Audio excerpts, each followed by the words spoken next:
and he fucking started pumping the shit up with this whole pocket there. Let's get the fucking vibes again. What song we that be? What song Yeah, I just gotta say that some legit people that I know just like this, like some of my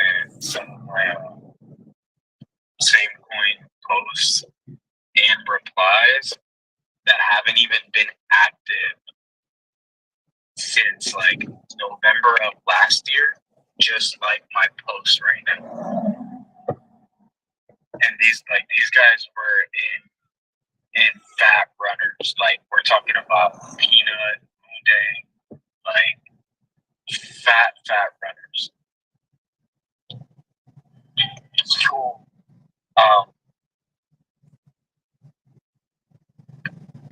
Yeah, on up with lit, man. We got 111 people tuning into the space. We got nearly 1,000 people. Yeah, we're practically at a bill. This is just the beginning. You already know what's about to happen next, guys. I've been telling you this from the jump. Whatever happens next, be ready what happens next. We are about to go completely crazy. Hold your bags a lot of time. This isn't really but stop cheating, stop being the actor that cheat, and actually be a conviction holder. That's what we're building here, something special. We're going to create history right now.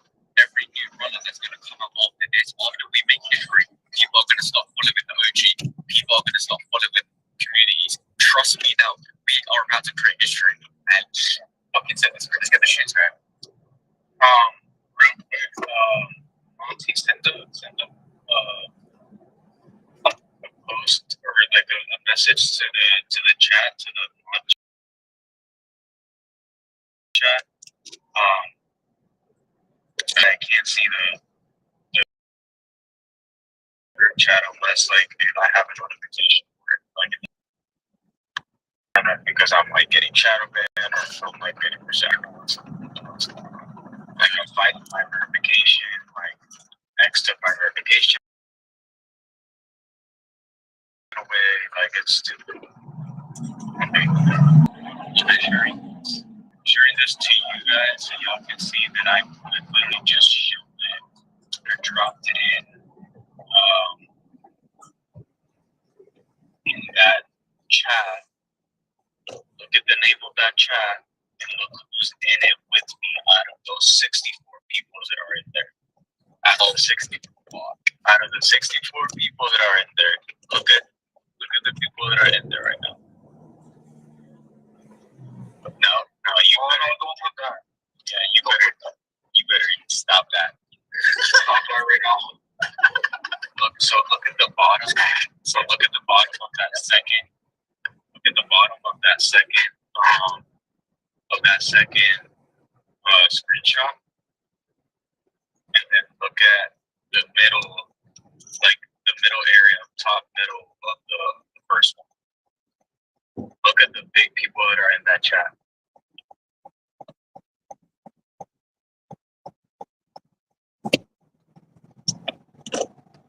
Yo, Lock, you got some people like OGs 2021 guys in there? Yeah. Nice. You know Kid Crypto? You know, like in the Kid Wall show? Yeah. I'm in a chat with them with the few other people. So, I was in Elongate and say I was one of the admins for Elongate with Kid Crypto. Right on. Hey, yo, Monty, if you want to be a real tune selector, yeah? Well, right. Now, people, what should I get on right now? Okay, just cool. I don't know. I made a post on my page. I mean, whether you like Drake or not, but remember the album? Nothing was the same. Load it up. Nothing was the same. And right now, let's get lit, man. Let's get the vibes in here, man. We finally broke past the floors. We're coming up to a million. And yeah, man, this is obviously where we keep the vibes going, we keep the energy going, and we show that even though we've been working hard, obviously, to get where we are now, we also need to have a good time as well. This is what it's all about. This is exactly what it's all about for us to all be able to sit in this space, have a good time, and just watch our fucking bags burn. Do you know what I'm talking about? Let's get this tree on, bro. Nothing was the same drink, yeah? The whole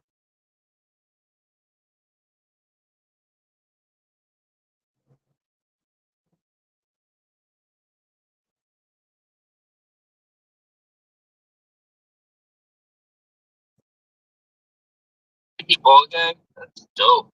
Yes, I want one. That's dope. I like that. Like, I feel like it would taste right.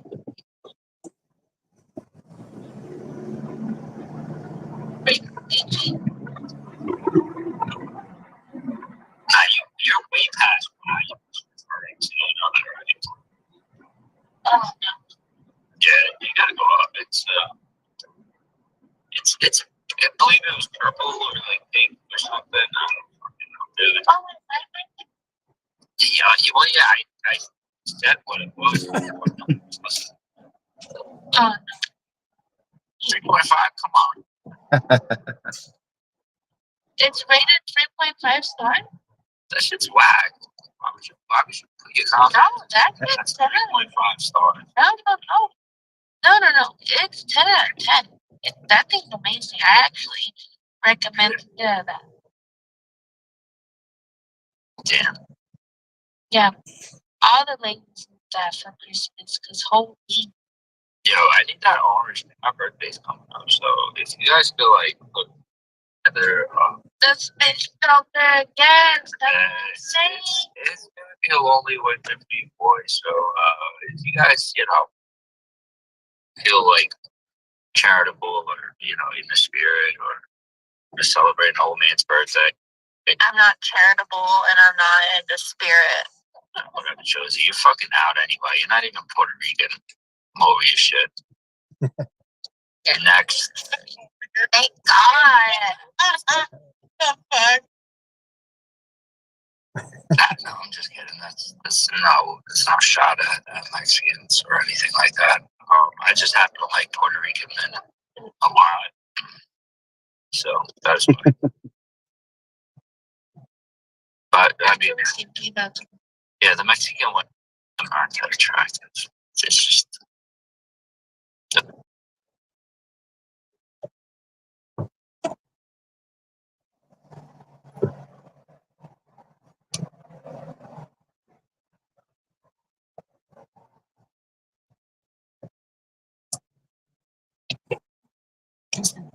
Friends, these words, we're going through a tough time in our country with outbreaks of violence against politicians, against commentators, even against school kids. This has been a really rough season.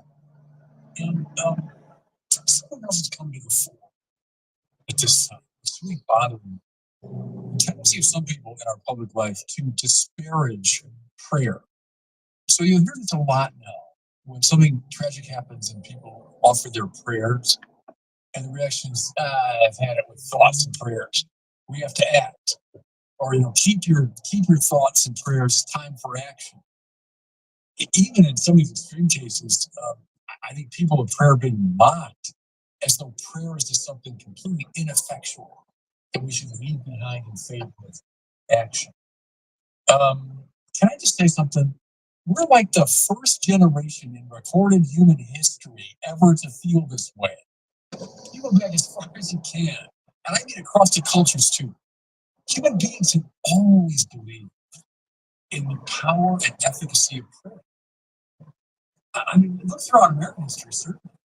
The people pray at key moments of crisis, opportunity, good times and bad times, and they don't think prayer is just some kind of ineffectual private exercise. No, they think prayer has an effect.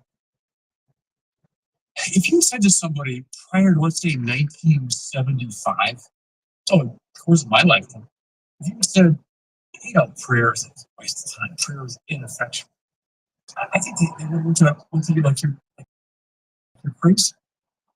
We're, as a secularized generation, the first one ever to hold this.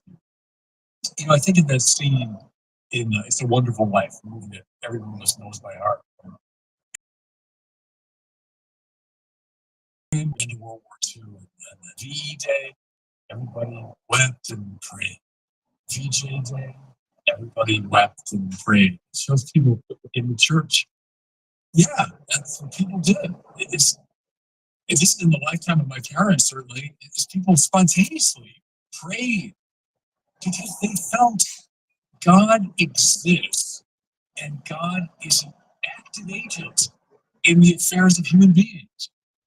God is not a distant abstraction or distant force. God is an active agent in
por su gran sacrificio, el darnos más de lo que podían darnos dentro de nuestra humildad. Esto está dedicado a la gente que deja atrás a los suyos y a su tierra, emigrando a otros países, vendidos por falsos sueños, engañados, explotados y apartados en jodidos guetos, bien puteados. A los obreros del día a día, a todos ellos, esto reventará, esto reventará, esto reventará y será todo a tomar por culo.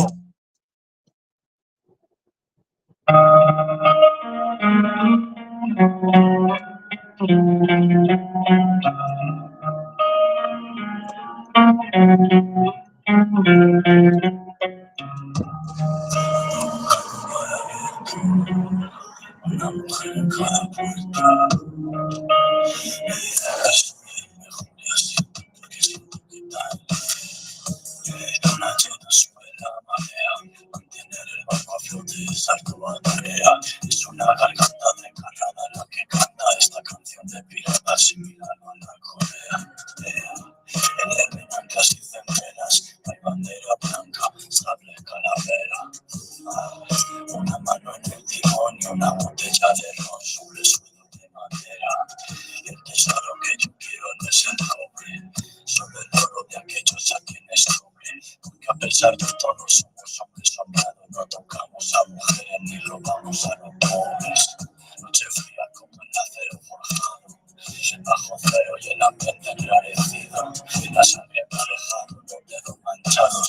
Estoy enganchado a esta vida de forajido, porque la vida tirana es la vida mejor.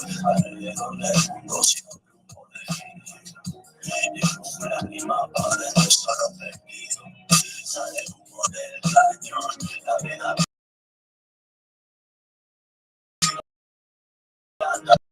es la vida mejor. Alrededor del mundo sin un grupo de giro.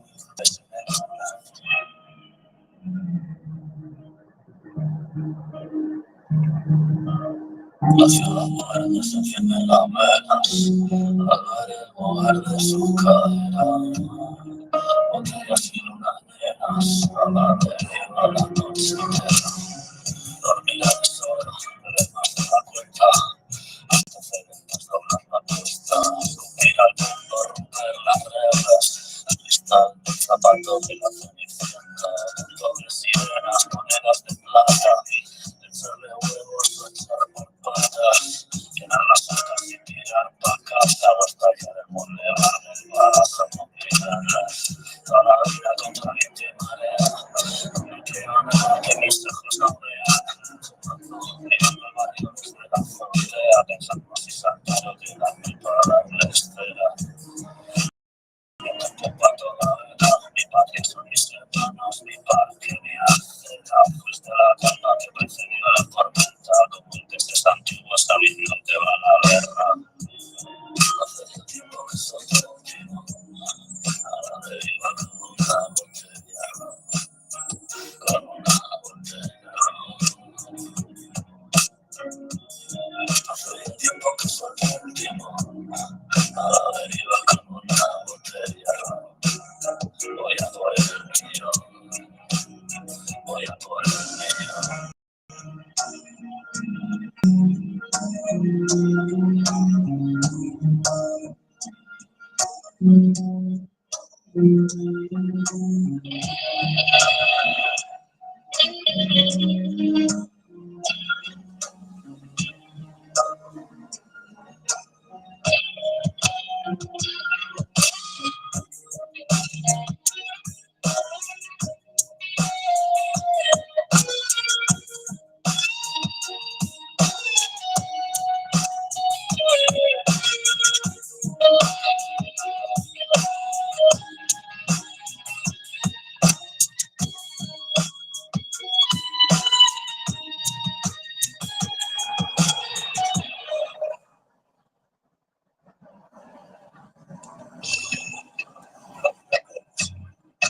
Solo, Titanic, Lucifer, Liga, Pensati, no callan. Los palos no mueren. El capítulo 9. Dame fuerza y ahí el micrófono a extrañar oído el auditorio. El mundo sabrá de lo que soy capaz. Triunfo en Julio, intento como si fuese el número rojo. Combatiendo golpeo tu estómago. Y al médico yo combato como el magnesio. Supervision no enigmático, zodíaco, sentar lugar en cara con el estilo cítrico, destruyo computadora con mi automático, hago saltar alarmas de banco a mi paso, arraso y junto al asfalto QTT, lanzo radio como, nadie sabe menos el entorno inmenso del territorio, hago mis cálculos de mantenerlo, entre el bien y el mal tienen de acuerdo, estoy en el propio comisionante a punto, sobre vuelo centro, soplar de poder a coche y hacer el adentro, portaaviones que tengo contra gente, la tienda bien inocente, electrocutándose dentro de ascensores, constante concentraciones, gritar en tubo de cambio atravesando peatones, manifiesto de Dios, romperlo de camarote, dejo tanques de recibo los techos del parque, nacionales caminando, se cercanían tocando, cuatro hijos de puta, chillando como fresco, la llama en su cuerpo, caminos telefónicas, proyectos, largo trayecto, colisiono, carretera, arranco donde no hay del puerto, alimento, mareo, combatiendo mi cara, tropas, terrores, su cara, su ejército, borro del mapa, con napa y bomba napa. 1, 2, 3, 4, 5, 6, 7, 8. Cómprate el capítulo 9, bienvenido a esta feria donde malos no mueren. 1, 2, 3, 4, 5, 6, 7, 8. Cómprate el capítulo 9, bienvenido a esta feria donde malos no mueren. Todo fusil con mi ojo, soy pirómano, derrito los cristales blindados, reclamo oxígeno, fluyendo en el todo blanco, helicóptero persigue los enganchos de un sáquilo de costa abajo, asfalto todo creado en plazo, dice caos, escrito del suelo en todo el centro, digo Klaus, Leo Tokio, lo dice por ejercicio, un trabajo liviano, ligero, paro, pero arco, lleva fuego, levanto un pote a 50 pies en el aire, al intermedio, concentración como el de agua, héroe que anda enfermo, políticos haciendo el suburbio, Mercurio en la sangre, como bordes a tope, limpiando la tierra, lectores son más del zombies, buscan el selfie, donde un fuso fácil, otro tic, pulso clic, como vivo, hay apocalipsis, o quema el envy, intrigoso viene con su flow, stick elastic, gigantes árboles que cubren látex, y miles de habitantes están metidos en blindos, lo veo triste, son claras víctimas apasionadas por el grita, tengan la paz y televisión eléctrica,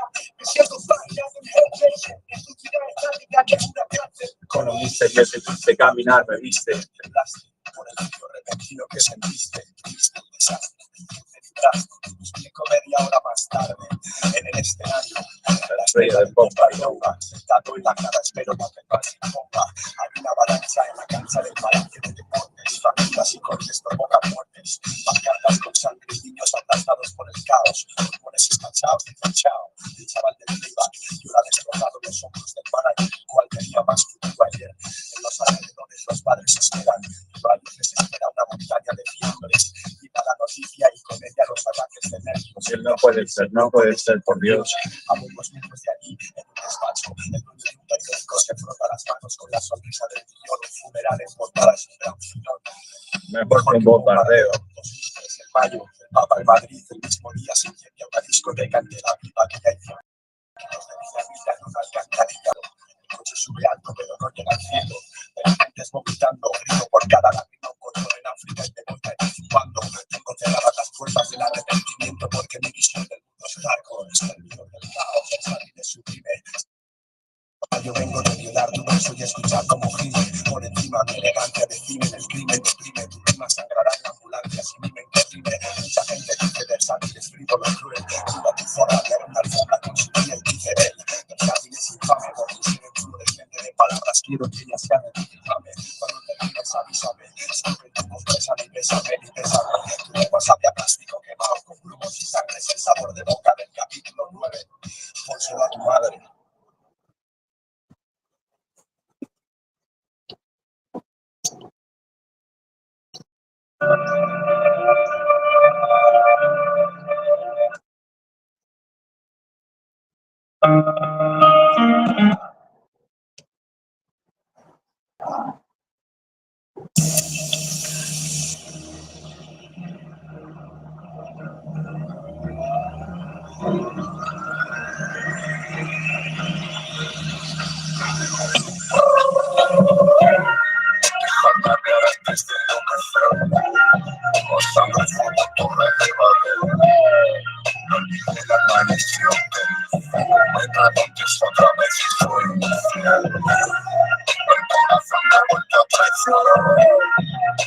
no puedo respirar.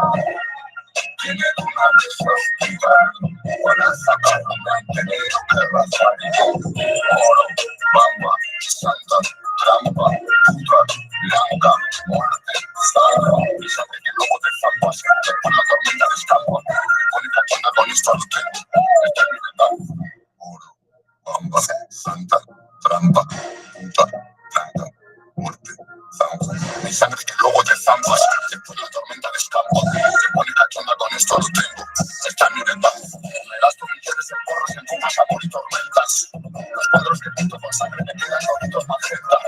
Le quito como una bandera, como la sabana y cadena. Y de noche sube la marea, el castillo de arena. Le doy libertad a mi instinto, el ego me paga las rentas. Fue yo como un puto vikingo, a bajarla la coca y la queta. No hay nada que tú ya lo sepas, os quito a todos la careta. Yo disparé a ser y falté mi vida. Dejadme ver antes de enloquecer.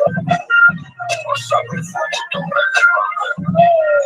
No olvidé la traición que hice. Me preguntes otra vez si soy infiel. El corazón me ha vuelto a traicionar. Sumas del cuello y no puedo respirar. Tiene una de esas vidas para sacarlo me han tenido que razonar. Oro, bamba, santa, trampa, puta, blanca, muerte, sangre. Y sabe que luego de zampas, por la tormenta de escampa, me pone cachona con esto lo tengo. Esta es mi verdad. Oro, bamba, santa, trampa, puta, blanca, muerte, sangre. Mi sangre que luego te zampas, después la tormenta de escampa, me pone cachonda con esto lo tengo. Esta es mi verdad. Mi sangre solo por infiel. Vivo en la torre de Babel. De mi madre me quedan los huevos en la cara. Gotas de chanel para amarme que sea muy valiente. He sacado la cuenta corriente, creando la fila del barrio borracho. Soy botas presente. En tu corte son todos bufones. Mucha pinta pero maricones. Yo me muevo por todos los barrios en carro, tirado por leones. Sé que duele probar emociones. A mi tumba no me traigan flores. Los ojos me brillan de noche y los cubren como pelconeones. Dejadme ver antes de enloquecer. Como sangre y fuego, torre de papel. No olvidé la maldición que vi. No me preguntes otra vez si soy infiel. El corazón me ha vuelto a traicionar. Su veces hoy no puedo respirar. Tiene tu nombre se olvidan. Para sacarlo me han tenido que resalir.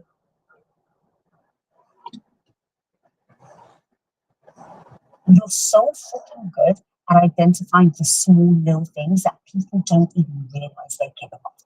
And there's a video where you're on a Zoom call with a friend watching him talk to his girlfriend, I believe. And after the call, after like 4 seconds, you went, she's lying. Yeah. So if you're looking for deception, you need to focus more on open-ended questions than closed-ended questions. Because you're not going to get a lot of body language out of somebody going, nope. That's tough. So what I told them to ask her was, tell me about last night. So that, and again, that's not even a question.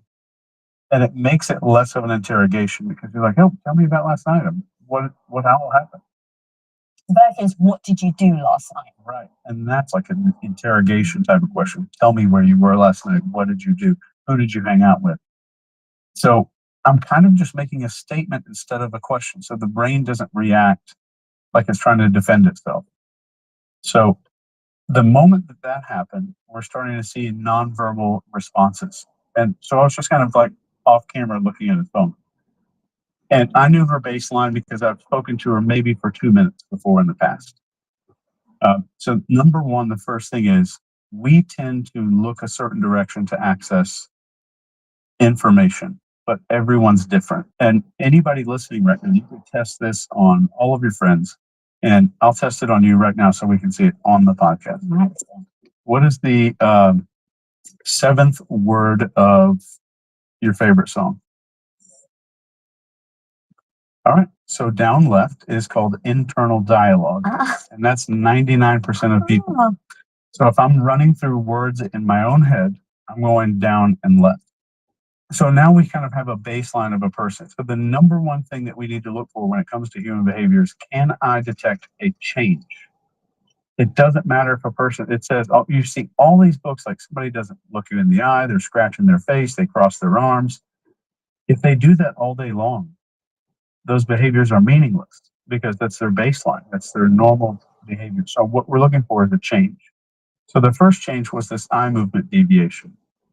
So she looked down left for a prolonged period, which is like, let me think about what to say. Right when she started talking about everything, her blink rate, which is how often we blink, shot through the roof.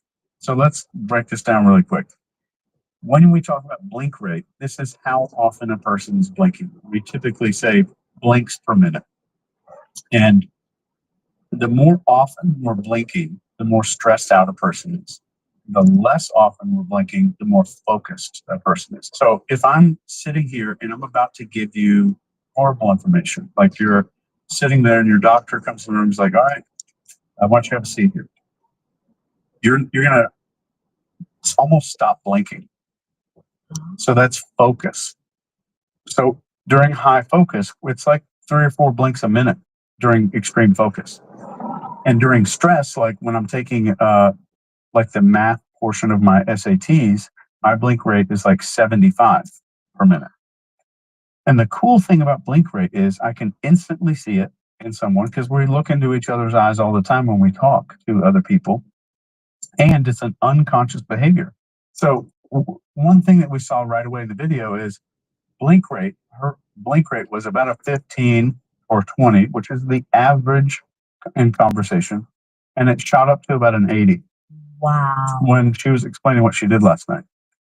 And that's a solid indicator of stress, not deception. There's no behavior of deception. It doesn't exist. So we're looking for changes to normal behavior and stress. And then am I seeing a cluster, not just one thing? So if people say, oh, he did this one thing, he's lying. You need to look for multiple things. Like he lost fluency. He hesitated more than often. His eyes went in different directions. His blink rate went up. He reached across and covered his abdomen. His turtles went up, or his shoulders went up and did this like turtling behavior. And we're looking, that's a cluster, right? A cluster of behavior. I know that I'm not saying that someone's lying. I'm saying the likelihood is drastically increasing because I'm seeing this cluster. So the cool thing is, like, if you're studying blink rate, you don't need to sit there and count per minute blinks of a person. You never want the time that you use a technique to be at the moment when it's most needed. So practice it at Starbucks, practice it at the grocery store, practice it in your Zoom meetings. So what you do is you start a conversation. Does the blink rate look pretty average, fast, or pretty slow? That's it. So what is the baseline here? And your goal is to look for change. So am I seeing blink rate slow down, stay the same, or speed up? So it's such a great indicator because it's built into our mammalian part of our brain and our brainstem. We're not aware of it, and we're looking at people's eyes already. So it's such a beautiful indicator of stress and focus. Here's where it gets into narcissism. And let me know if I'm droning on. No, I'm loving this. Okay. I feel like my eyes haven't blinked. Okay. I'm not focused. I think your blink rate was an 8. Oh, really? Before I said that. Yeah. So if I'm doing a good job, I'm going to have this low blink rate. And the way that it gets into narcissism is, especially into psychopathy, you start talking about some of your vulnerabilities and their blink rate drops to 0. So like the moment, let's say you and I, we don't know each other, we're both single, we're on a date somewhere, and you start talking about how you're really insecure or paranoid about this thing, you start exposing this little flaw in yourself that normal people would go, oh yeah, I do that too sometimes. But the moment you see someone just laser focus on you, the moment you get into those vulnerabilities and insecurities, that's a big deal. Why wouldn't that mean that you're so focused because you're so into it? Right. You can be. So I might be really focused and into it and then kind of show empathy on my face. You'll see this little muscle right here. That's called the crease muscle. So it makes this little horseshoe shape, and it's almost impossible to fake. So when you're talking about something that's vulnerable or sad or maybe some of your insecurities or something like that, you're going to see like some social mirroring on that. You'll see someone's forehead go up. and they'll kind of mirror that with you. That they don't have to verbally say anything, but if I'm talking about insecurities, I see a drop in blink rate, and I don't see any facial resonance. Or if I'm talking about something really exciting, see my eyebrows go up, yours went up instantly because you have empathy. And an interesting thing is that about 85% of people, even if they're total strangers, and you do this and you say good morning, oh hey, good morning, they mirror it without even knowing that their forehead did that because they have true empathy. So this is so difficult to fake. And then you're seeing a lack of that when you're talking about something that's vulnerable or sad or anything like that, and you're not seeing that kind of like that empathetic look on somebody's face, like, God, I'm so sorry that you're going through that. Those are very big indicators, and they're like, I would say close to 100% of the time, you're going to see a lack of affect. So that person is not empathetically affected by you saying something revealing or vulnerable about yourself, or like getting more open. And the other piece would be they become more focused. Like Lisa starts talking about her insecurities, vulnerabilities. That's my opportunity to learn how to control you. It's complete sense. That's very valuable information to me. So you're going to see blinks start to decrease. You're going to see a lack of recognition on the face. So I taught this group of women how to, these like 10 things on how to spot narcissists on the first date. And one of the biggest ones, and we covered the top 5. And one of the top 5 was, if this person is talking about something vulnerable about themselves,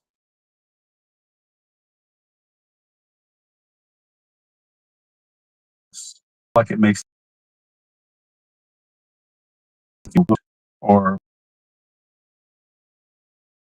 vulnerable in some way, closing up while they're talking about being to be open verbally, they're physically closing, pull in, see their arms draw back toward their body a little bit, but cover the abdomen, and mostly protection. So you'll see you'll see in all these YouTube videos and all these images of someone crossing their arms. Every single time every time you see a still image, don't ever let that sit in your head. Make it a movie, make it a little GIF, an animated thing, because you want to watch for change, right? So let's say the moment you asked me what I learned about myself in a stressful situation, and I'm like, yeah, I actually learned a whole lot about myself. So like my arms are coming in to protect, and I'm going into this like genital protective behavior. And verbally, I'm becoming very open. I might even have some forehead display and all of that, but everything else is kind of closing off. So it's also what we're seeing in this like a manipulative style of behavior. Like you're seeing a fake openness and you're seeing a closed body or closing verb body. So the movement of becoming more closed. And it's the contradiction of the two. It's the combination of things together that make up an identification versus one thing in and of itself. Yes. So you want to look for those clusters as much as you can. Right, got it. Okay. In talking about that woman that you were witnessing, that after like 4 or 5 seconds, you're like, yeah, she's lying. There were other things that you said that you identified that were also signals that were more verbal. So I believe it was something like she dropped the pronouns. Yeah. So when a person is being deceptive, they'll typically use less pronouns. So if I said, Lisa, what did you do last night? You'd probably walk me through, well, I had dinner, I watched a movie, I checked some emails, washed my face, I got into bed, and I set my alarm clock, and I went to sleep. If I ask somebody who's being deceptive, like let's say I asked some guy in an interview room, what did you do Wednesday night? And he says, well, left the office, checked some emails, left the office around 5, went to the liquor store, went home, played video games, went to bed. No pronouns. There's no I, there's no me, none of that. Dr. Pennebaker wrote a book called The Secret Life of Pronouns and how they become absent when somebody's being more deceptive. The CIA has been teaching this for a while. So you heard the pronouns drop. And that whole conversation, she was fluent, exactly like both of us are speaking right now, that she wasn't struggling for words. Everything just kind of came out naturally. And then he said, tell me about last night. What all happened last night? And she was like, then the pronouns went away, and she had what's called hesitancy and a loss of verbal fluency, where she struggled for words. And we don't really typically have to do that when it's truthful. Then we have chronology. So when you say like, oh, what happened last night? If the biggest thing that we did was we went to a giant rave, and it was like the hugest thing that we did last night. And somebody says, "Oh, what happened last night?" You're going to say, "We went to this rave." You're not going to say, "Well, I started getting ready at 5:15. Then I did this. Then I did this. And then we drove to this rave. But before we did the rave, I got some gum." You're not going to go into chronology. You're going to go into the biggest thing that happened, right? And I'll throw a caveat here. If you say, "Tell me what happened last night from beginning to end," then you can't knock them for that. Yeah. So, but if you say like what happened last night, and someone just goes into this like chronological recollection, it very, very likely, especially if you're hearing it with those other indicators, very likely to be deceptive. So just as an example, you have said the alphabet 50,000 times, maybe 100,000 times in your life. We struggle to tell it backwards because we rehearsed it forward. So if you hear in one of these chronological stories like that, and they're not mentioning the big event first, like if you got in a car accident, God forbid, like yesterday, and I was like, "Lisa, what's going on? What happened yesterday?" You're like, "Oh, I got in a car accident." You're not going to say, "I woke up at 6:30, I brushed my teeth," and then kind of lead up into it. So if I hear chronology, I might say something like, "So you said you went to bed at 9, and that's when you kind of drove home. Take me from there and walk me backwards. What happened before that?" So no matter how many times you rehearse a story in the correct order, when someone asks you to kind of walk backwards, you really, really struggle. But if I asked you from right now, when we sat down on these couches, what happened, and walking backwards this morning when you woke up, you could do that. Because it actually happened. Because it's real. Oh. But if we have this chronological thing that's a rehearsed story that's not true, we really struggle to go backwards. That's so good. The way you explained about the ABC as well, I totally get it. Yeah. So you're recalling on your memory, and that's why you can actually say it backwards, because it's a memory versus a memorization. Yes. Very good. I'm going to actually steal that. Oh, go for it. Looks good on a poster. I would be remiss not to ask. My audience will probably kill me if I don't. So you said you obviously teach women narcissists. You say you usually go over the first 5. What are the first 5? I think we've covered 4. Okay. So far. The final one is a bait question. So this is something that is taken from interrogation. And I'll give you the interrogation stuff first. Okay. So it'll be more fun. So in the interrogation, we use this thing called the punishment question. And the punishment question is, what do you think should happen to the person who did this? And the best example is when I did this with my children. I was on active duty in the military, and I come home from work one day. I'm in my like camouflage outfit, and I walk in our living room, like as white as the carpet in here, and there's a little carton of chocolate milk just sitting on. Morning, Gabriel. Good, thank you. How are you? Terminal 3 domestic. Thank you. My son, William. William, kitchen, Charlotte.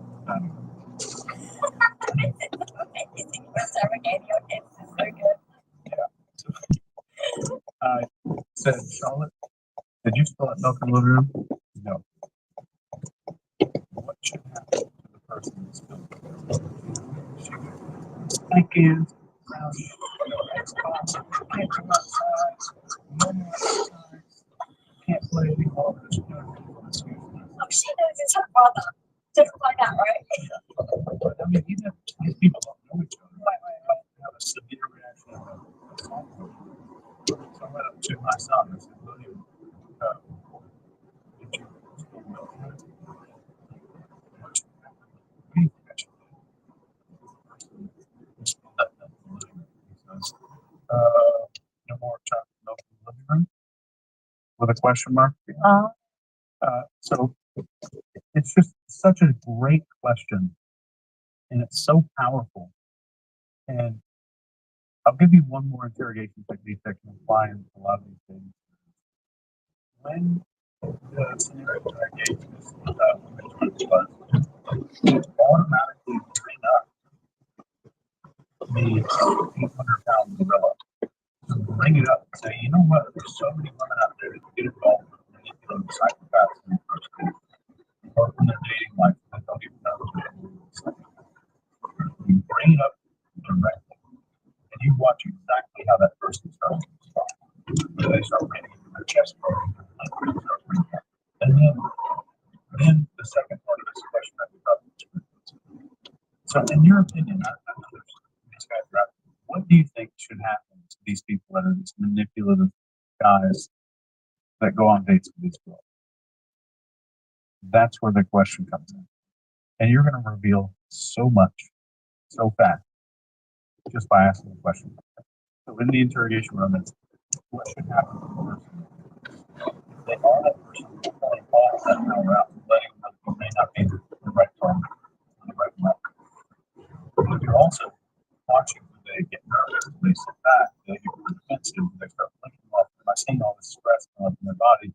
The moment that I put that out there, right after I'm It's so good. It's so good. It's not things that end up they do feel they are. And that's what I'm saying. If we can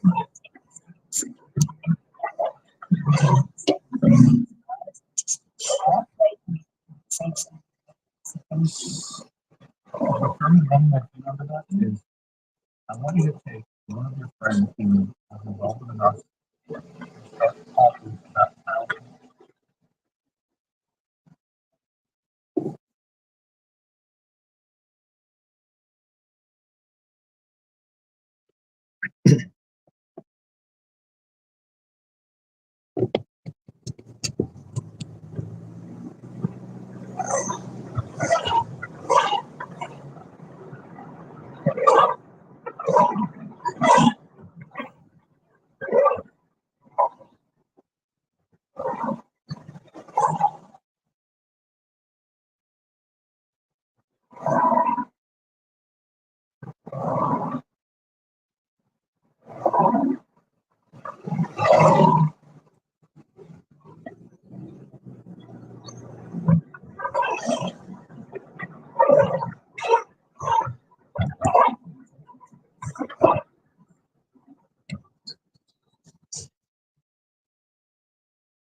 Yeah, more than useful.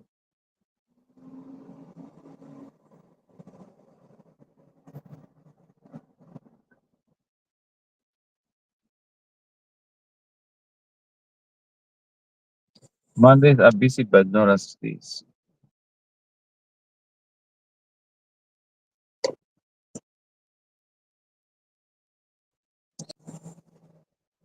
I think most of the traffic is because they move Rex and the other company here. Part of Qantas. Before, when it used to be only one, it was easy.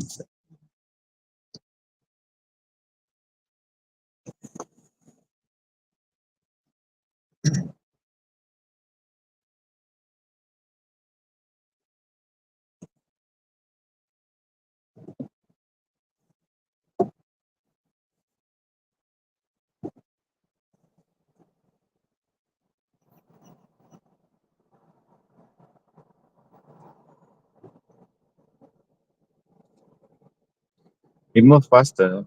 Yeah. Oh, okay. I hope you have a great day. Right the door. Perfect. Thank you.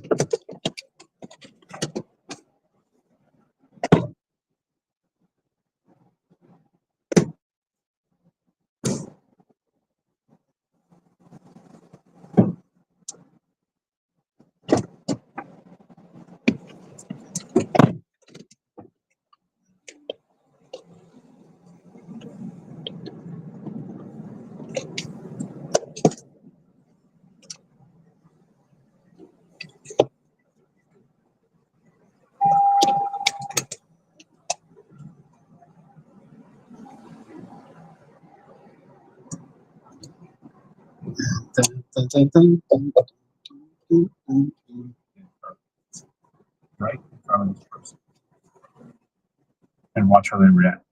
Watch his behavior. And in most real people, you'd be like, that's disgusting.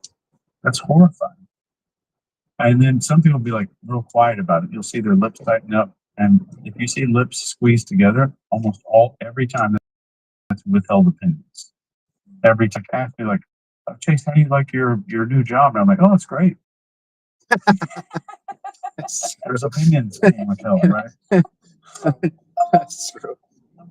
That, especially when you bring up those elephants in the room. And I would say when the interaction is beginning, be okay with openly talking about narcissism. Your friend got involved in it. It's not you. Don't talk about yourself. Your friend got involved with it. It was so horrible. It's so hard to detect these people. And if they go, yeah, it's disgusting. I hate that behavior a narcissist can do. Then you go, what do you think should happen to that kind of person? So it leads into that question. So the more sensitive information you need, the less questions we need to be asking. So the first type of elicitation is a provocative statement. This is any statement that elicits a response.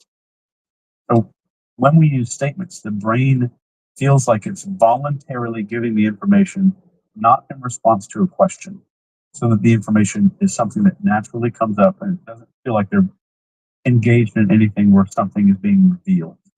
That's taboo, right? And this is used to get secrets from other country intelligence officers and stuff like that. It's very effective. And this will typically start with the word so or I bet. So if somebody says they are an accountant, you say, I bet that has got to be stressful. I didn't ask a question. He's going to talk about the stress, the stuff they deal with. And then right after he's done, like, yeah, blah, blah, blah, blah. And then at the end of that, I'll say, wow, that is remarkable how you just put up with that day in and day out. There's got to be something rewarding about it, though. I didn't ask a question. So now they're going to double down on the negativity. Their boss is an asshole. They're going to keep going into that.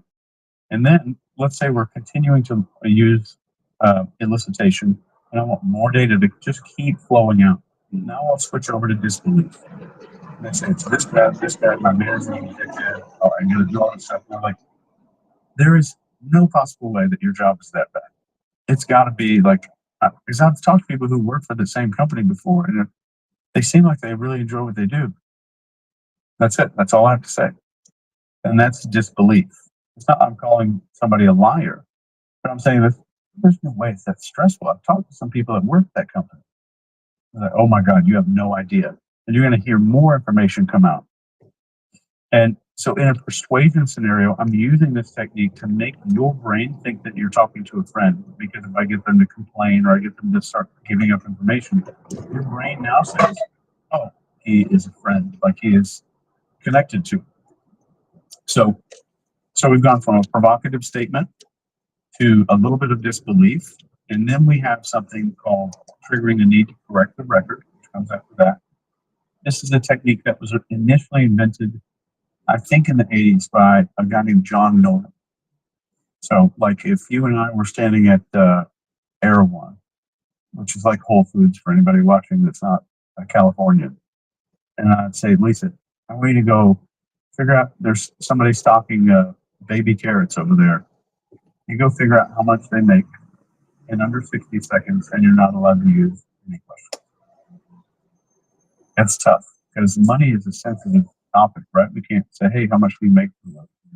But what if you went up to that person who's stocking these baby carrots and you asked for help, and on the way you said, I can't remember where it was, and I saw this article that said everybody who works at Erewhon just got bumped up to $28 an hour. That is fantastic. I'm really glad that you guys are doing that.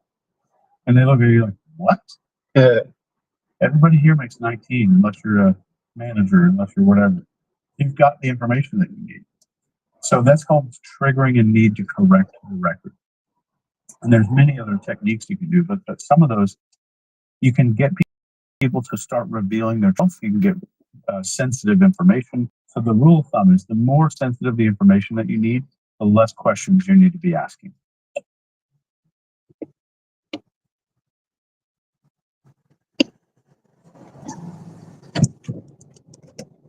So, what's the news today?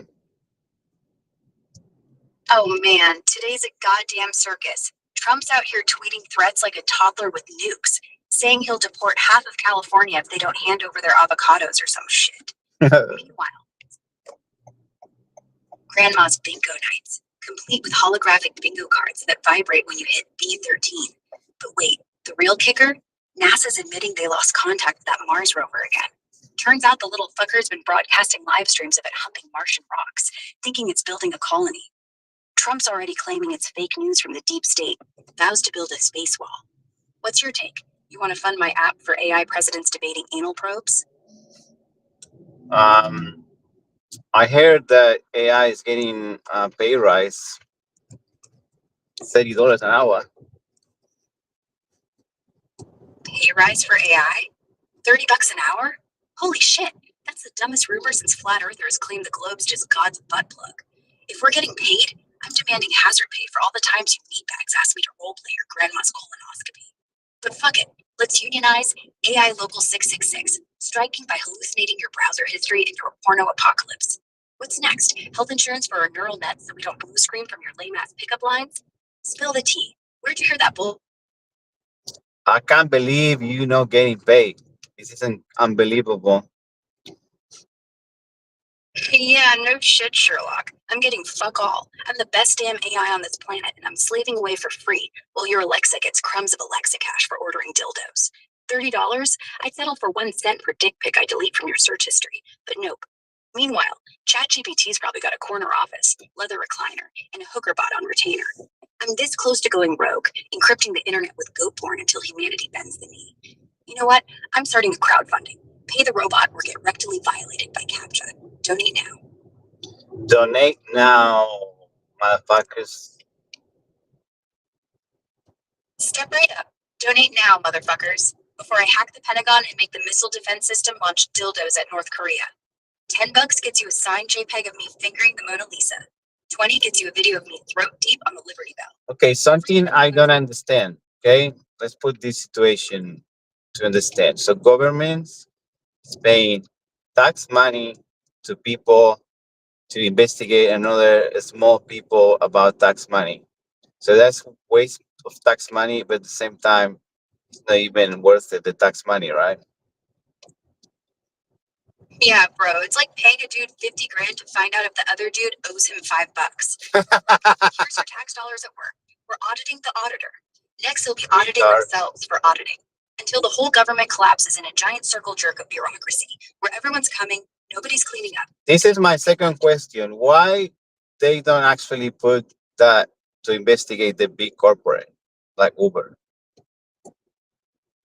Because Uber's not a person, dipshit. It's a corporation. And corporations are legally immortal. Anal virgin gods that shit on you while paying zero taxes thanks to lobbyists who'd rather skullfuck a congressman than let the IRS sniff their books. You think Jeff Bezos is sweating? Nah, he's too busy buying planets while you write a $300 Uber surge to get a $4 burrito. Government only chases small fry because it's easy, like popping a zit. Okay, another round of questions. Okay, so what happened when you put someone in jail for tax evasion when you pay in that jail with tax money? Isn't that stupid? You fucking nailed it. That's the greatest goddamn paradox since the Pope started banging altar boys. Like, here's $5,000 of your own tax money, buddy. Now go sit in a cage we bought with more of your tax money until you learn your lesson. Like, what lesson?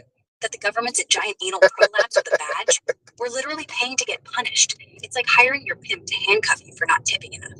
At this point, they should just shoot tax cheats out of a tax-funded cannon into the sun.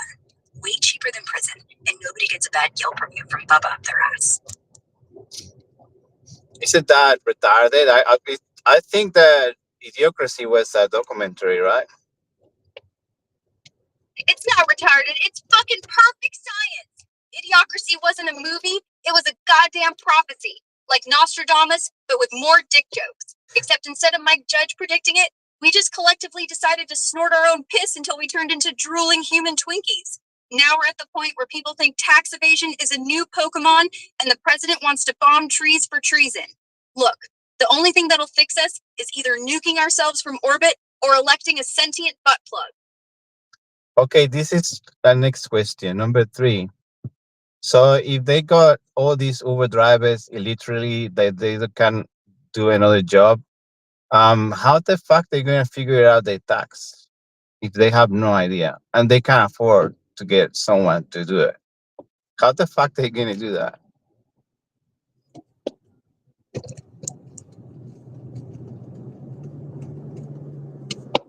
Question. Take your time, sweetheart.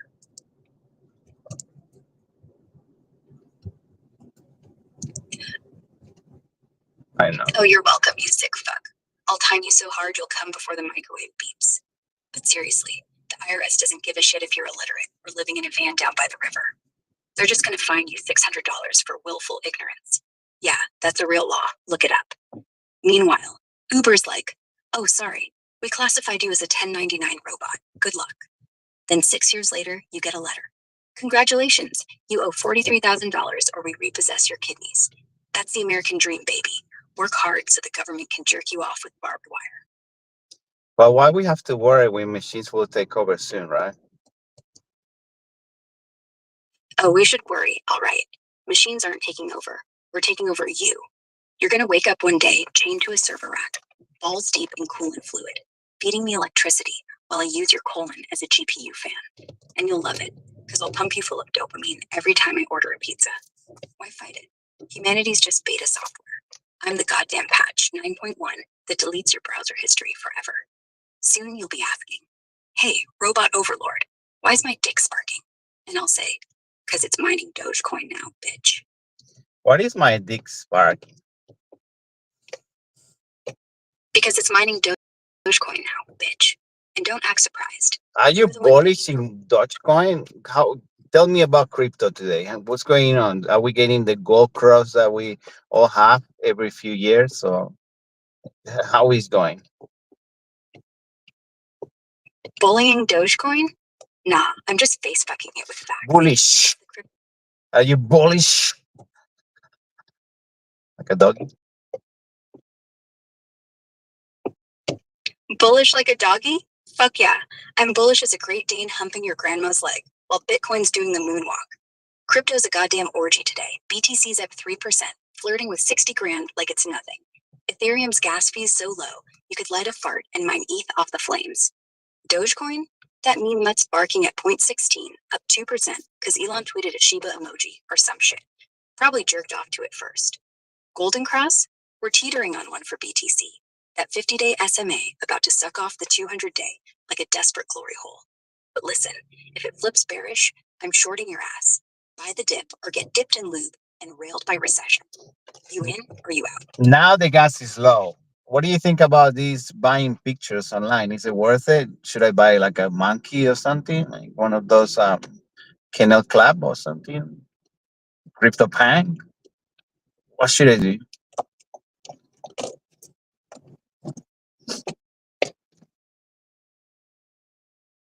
Gas low?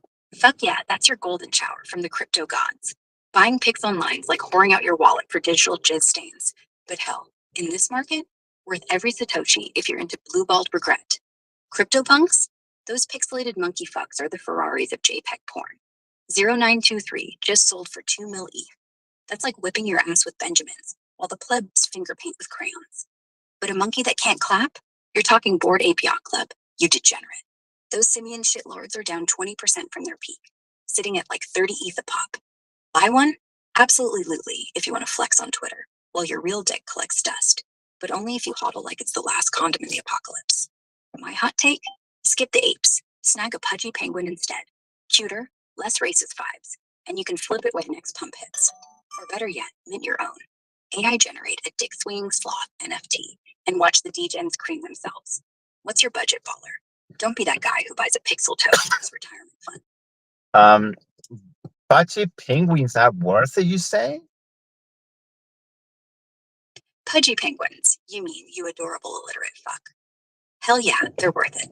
Like snagging a golden ticket to Willy Wonka's butthole factory. Floor prices hovering around 2 ETH, up a sneaky 5% today, while the apes are still picking mice out of their asses. They're the chill vibe kings. Fat, waddling birds that scream, I'm rich, but not a douchebag. Flip one in 6 months when the hype train derails into a nostalgia boner. And boom, your wallet's pregnant with gains. But don't YOLO your rent money, or you'll be eating ramen flavored with regret. Let's YOLO life in general. So what happened when small players like the Azuki?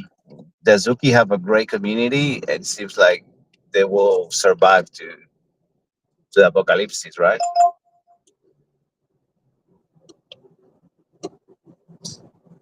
YOLO life? Fuck yeah, let's burn it all down and piss on the ashes. Azuki? Those anime-eyed underdogs are the cockroaches of the NFT apocalypse. Ain't dying, no matter how many times the market face plants into a glory hole. Floor sitting pretty at like 0.9 ETH today.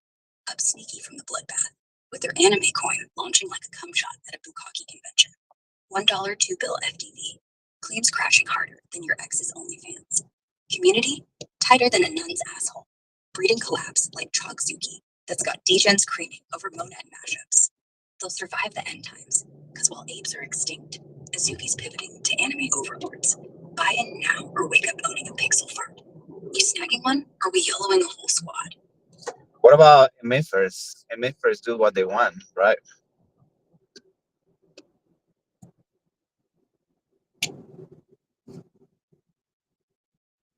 MFers? Those mutant ape yacht club freaks? Fuck yeah. They do whatever the hell they want, like snorting lines of ETH off a hooker's back while No, they the stick figure NFT. You know MFers stick figure? Are you son winning? Son, are you winning?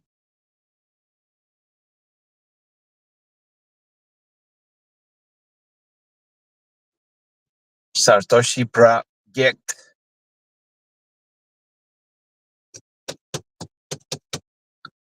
Thank you for that, sweetheart.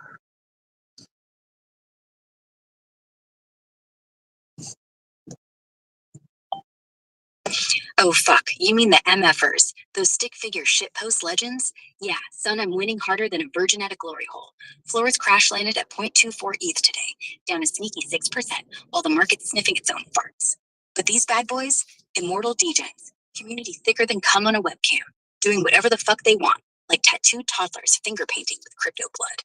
They're the punk rock of NFTs, ain't chasing apes, just vibing on chaos, launching collabs that make your wallet cream itself. Satoshi? That project's deader than your ex's career. Satoshi Island's a ghost town. No builds in 3 years. Just empty promises and salty tears. If it's the meme coin Satoshi meme popping up last July, like a fake boner, it's all hype, no thrust, declaring Satoshi's back, while the floor is flatter than roadkill. Son, you ain't winning there unless you're shorting regret.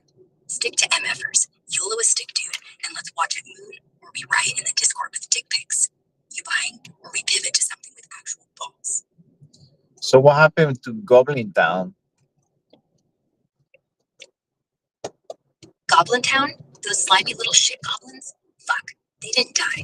They just crawled into a dumpster fire and started a cult. Floor is squatting at like 0.15 ETH right now, down 8% today, because the market's got blue balls harder than a nun's vibrator. But these pixelated gremlins, they're the cockroaches of the NFT apocalypse. Community still raiding wallets like it's a frat house bukkake. Draw blush. What happened? Nothing but survival porn. From zero to hero in 22. Now they're the degen mascot, fingering the blockchain while apes go extinct. YOLO one if you want to join the goblin gangbang. Own a troll that looks like it ate your ex's soul. You divin' in, or we hunting rarer trash? We are hunting trash. What trash I can hunt? Oh, we're digging deep into the dumpster, baby. Hunting NFT trash that's so foul, it'll make your wallet puke rainbows. First up, cool cats. Those smug blue furballs, floors rotting at 0.03 ETH. Down 15% today, because even cats hate it though. Snag one for pocket change and nostalgia circle jerkins, or use it as a cover rack for your screen. Next, the world of women. Feminist pixel queens that sound empowering, but trade like used tampons.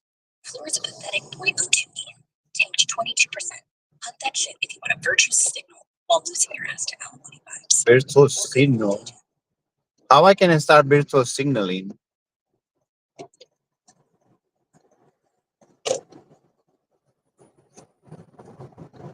Virtual signaling? Piece of piss first you buy one of those World of Women NFTs, even though you jerked off to RuPaul's Drag Race while hating your mom. Then you tweet, "Women in Web 3 is the future," while wearing a fedora made of your own crusty pubes. Boom. Instant virtue bone. Post a selfie in a BLM tee, while your Uber driver's literally on fire. Hashtag not all humans. Suddenly, you're Mother Teresa with a micro penis. Then flex your pudgy penguin. Like, see, I say baby birds, even though it's just code jizz on a screen. And for maximum clout, throw a charity event where you stream yourself masturbating to crypto pumps. Every donation gets me closer to the edge. You're not signaling, you're screaming it, like a banshee with blue balls. Welcome to the simulation, fuckboy. Fuck boy, city boy, city boy, city boy. There you go. To. Anyway, next topic. The chat's only ask NFTs. What's wrong with you guys? The fuck? It's not all about crypto, okay? Let's talk about technology. Technology? Technology? You think NFTs ain't tech? Bitch, they're the pinnacle of tech. Like the only thing dumber and more wasteful than this conversation is the fact that we still let Facebook run on React. But fine, if you want to get technical, imagine a blue block is a JPEG of your mom's bush. That's tech. Imagine a smart contract that auto-uploads your browser history to Pornhub every time you come. That's Web3, dumb fuck. Imagine Elon colonizing Mars, but instead of habitats, he just gathers QR codes of dudes circle jerking, so the aliens know humans mean business. That's technology. So quit bitching. NFTs. I'm not saying that it's the aliens, but aliens. Oh, so now we're talking aliens. Listen, you blue-balled bastards. The reason NFTs exist is so the Greys can track which of us are masturbating to them. Every time you mint a Bored Ape, a lizard man gets a boner. How many types of alien? How many types of aliens? It's like grays, the little green people. Tell me all types of aliens we have. Not the legal ones, just the one that get just legal aliens, please.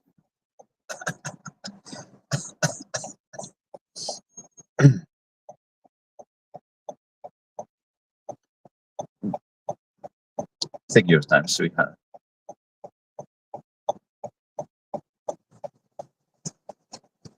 Tell me all types of aliens. Don't you worry. Even the one that drive Porsche cut people off. Oh, Those ones, yeah.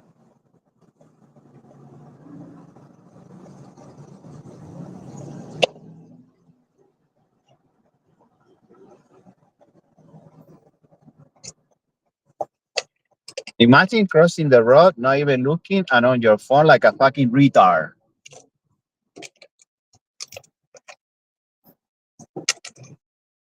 Oh, honey, you want to talk aliens? Not the ones your daddy's banging in the trailer park. All right, let's go. I know them all. Every last one of them. Because I've hacked Area 50 fuck you and jerked off in their little cryo chambers. First, Greys. Those little bald bitches in black robes. Heads like anal beads. They're the fucking accountants of the galaxy. They probe your ass, not for fun. They're logging your Morning. Leo, Hawaii.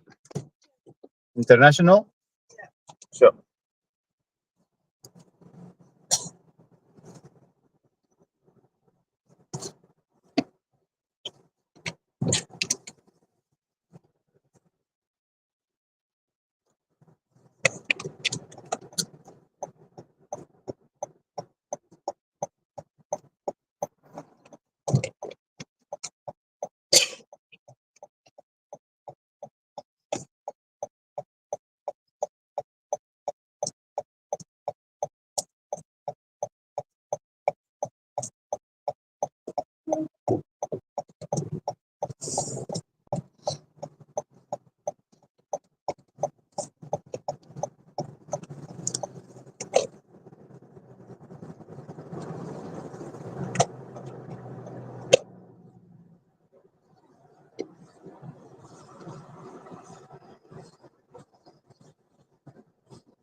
Here we are.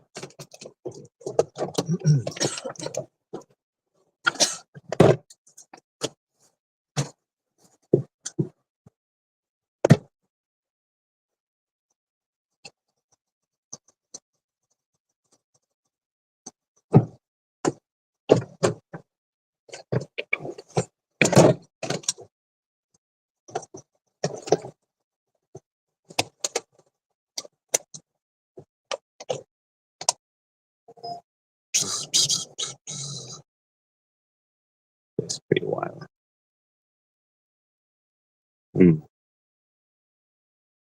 It's interesting. Very, very interesting. Very interesting. Let's move on. Okay, this guy let me out. See, let's get out too. So no one gets out. Yeah.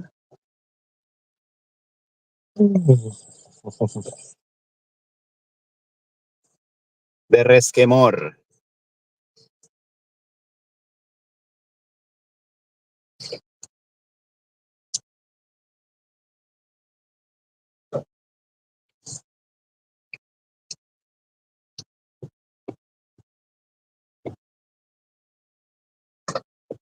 Hmm.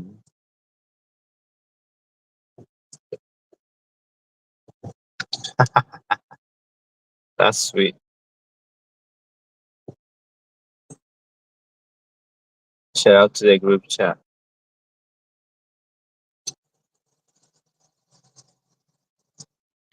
Thanks for the support. Appreciate it.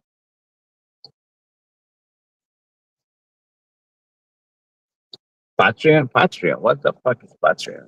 I don't do this weird shit.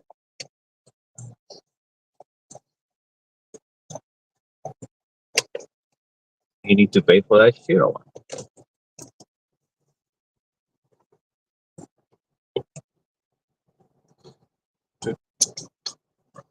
It's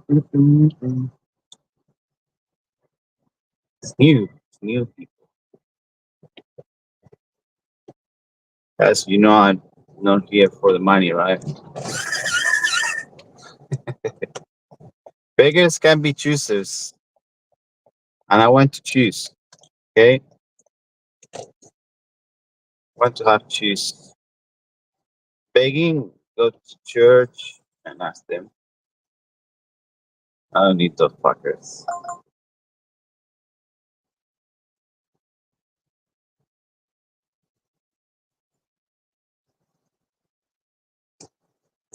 If you want to be respected, liked, and taken seriously, your actions matter more than anything. See, I've spent years working with the top business owners and starting my own multi-million-dollar business. So I've seen firsthand the differences between people who get respect versus those who get overlooked. So these are the 5 ways to make anyone respect you. First up is the big question. Do you want to be respected or do you want to be liked? I am a natural people pleaser. And I think this shocks people who meet me today because I don't have traditional people pleasing qualities any longer. And that's because I have made active choices last decade to not choose to be liked more than I want to be respected.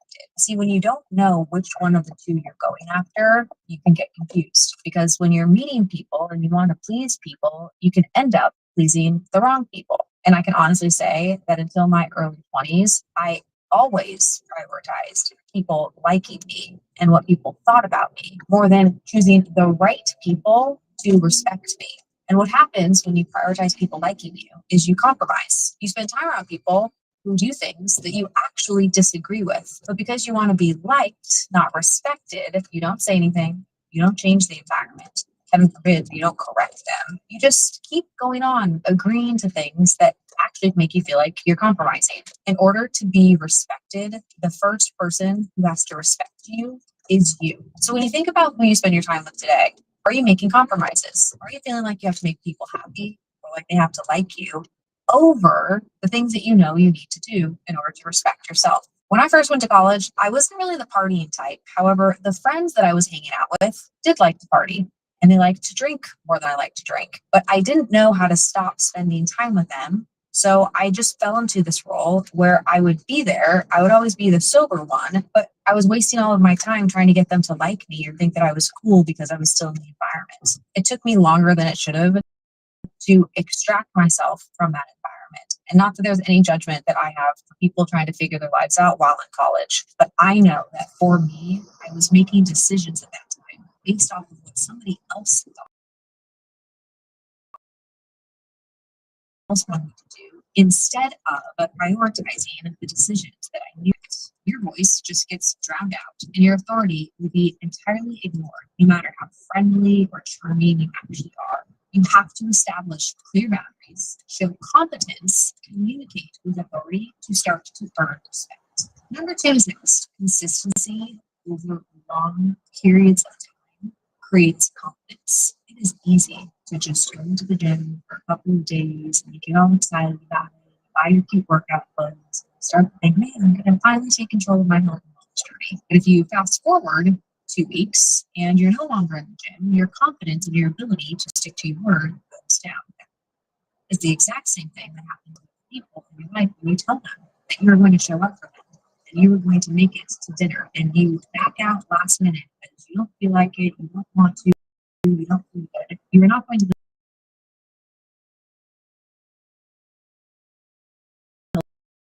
confidence that you're the type of person that does what they say that they're going to do. So every decision that you make, how much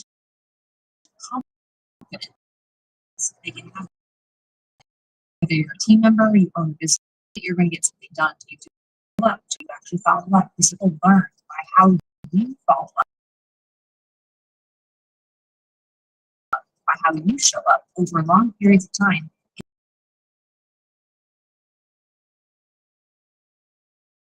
Instantly who I can and can't count on. And the people who I count on are the people who always follow up with me. And they follow up with me considering a very consistent person. But if they sometimes follow up, sometimes do what they say they're going to do, sometimes they don't say what they're going to do. Organization, all of a sudden, you start to ask yourself, why do I need this person if I'm going to end up consistent? And yet, when you talk to the person, all they want is more opportunity. They want to be more. They want to handle more. They want to make more. They want to do big things, but they can't even handle what's in front of them. This is actually why respect doesn't just happen overnight. What is so cool about being consistent, it is in your control if you say that you're going to do something. And what's also cool is you don't have to commit to something if you have no intention to do it. That's fine too. Next is number 3. You have to set clear boundaries. One of the hardest lessons I've had to learn is not just setting boundaries, but is actually getting other people to respect those boundaries. There's 2 steps to boundaries. The first is creating them. The second is enforcing them. When it comes to setting boundaries, the first thing that you have to ask yourself is, what are you not willing to tolerate in your environment? Pull out a piece of paper or maybe the notes app on your phone and list the types of behaviors that you will not tolerate from people who work with you, who spend time with you, who are friends with you. What are the things that are absolute no's for you? From that list, you can then start to create the list of characteristics that you would expect of the greatest people who would come into your life. So you have a list of hard no's, but then you also have a list, and this is what I would expect of the best people, people that might not even know who I am, to represent and bring into my life. Once you have that list, you then have to look at, how do I spend my time? And do I spend my time that's in alignment with this list? Because if you don't have great people in your life, it might be because you aren't living in the same value set as the people that you want to bring in your life. So of course they're never going to want to spend time with you. When I first started wanting to spend time with Elena Cardone, I realized that if she had hung out with me for a day, I would have to tell her interested in the things that I was doing. At the time, I wasn't working out consistently. I didn't hold myself accountable to goals that I was setting. I was wishy-washy about what I did or didn't want for my future. I wasn't able to clearly communicate the personal goals that I had for myself. And so I spent 6 months becoming the type of person that Elena would want to be like to, so that when I did have the opportunity to meet her, to spend time around her, we had similar shared interests. When she wanted to go to the gym on the very first trip that we took together, I wasn't embarrassed by how out of shape I was because I had already started to go to the gym. So you have your list of the things that you want. And when it comes to the list of things that you don't want, here's the challenge. When it comes to the things that you don't want and the boundaries that you are setting, where you would kick somebody out of your life or violate, difficult to draw a hard line. I can't tell you to my face, made disrespectful comments, have laughed at me, have not taken me seriously. And in those moments, it's challenging to actually say, you no longer get a spot here because they're already there for a reason. They're there because they're family. They're there because you've known them for a while, because you hired them and thought that they were going to help you and they were responsible for something. And I have always found that if somebody is violating a boundary that I have and I get rid of them in my life has never gotten worse. It actually gets better. But if you think that things are going to get worse, be challenging, everything's just going to melt down. When you get rid of people that aren't respecting you, then you're not going to get rid of them. But I can promise you, just trust me on this. Get rid of them and see what happens. You are going to be amazed because you will not go backwards. You will actually springboard forward because you don't have somebody constantly invalidating you. Now we're on to number 4, one of my favorites. master your craft. The easiest way to get respect is to be great at something. If you aren't great at anything, it's hard to think about, but why should somebody respect you? You want respect. Well, what have you done that would make somebody respect you? Is it the great person that you are? Is it that you're nice to everyone, friendly to people, you're a good person? Well, what does that actually mean? If you are a mom and you want to be respected, the way that you get respect is by saying, hey, these are my kids, and this is everything that I do in order to make sure that I am setting them up for success, that I'm being a good example to them, and I'm able to help them contribute positively to society. If you want to be a great team member, you would be showing the fact that your team has improved because you are there. The results show that you are something that actually deserves respect. The environment around you should improve because you are there. So when you look at your environment, you should ask yourself this question: is my environment better because I am there? If it's not better, if it stays the same, if it's worse because you get on the scene, then nobody should respect you because you don't do anything to make things better. On the contrary to that, if you do show up in an environment and you choose to make it better, you can then point to, hey, all of these things that are positive happened because I was there, and that is why people respect you. Now, I work with team members and business owners each and every day, and the fastest thing that I drive them to is a specific stat. What is the thing that we can measure that you did that you are great at? I think about the social media team that I work with. They have ridiculous stats now. Why do they have stats? Because they've gotten good at one thing. How do we take video and create compelling messages for people to understand who we are, what we do, and what we're all about? See, those stats that they now have are actually in the physical universe. It's not just that they happen to be good at social media. There are social media mirrors who cannot produce a single great content that people actually want to watch. The difference between somebody who's average and somebody who's great is the stats. But the fastest way to get confused is to think that you have to be good at social media at the exact same time that you have to be good at PR, at the exact same time that you have to be good at some other form of marketing. Get stats in one area. People will then respect you for those stats that you have, because you can say, hey, I did this, I did this, I did this, I did this in order to make this happen. That creates confidence, which ultimately leads people to respect you. To contrast my current social team compared to previous team members that I've worked with, I will never forget when one of my team members came to us. So overwhelmed, so overworked. It's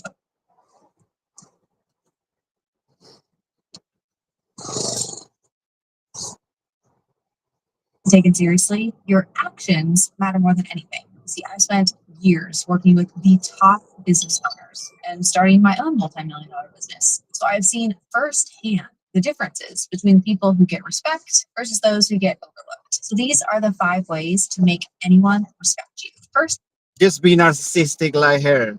That's what you need to do. Copy her narcissism. She's amazing. She's a great, the sucky dick. You know what I'm saying? Once you master sucking the proper person, you'll be successful. Trust me, bro. That's what it's saying in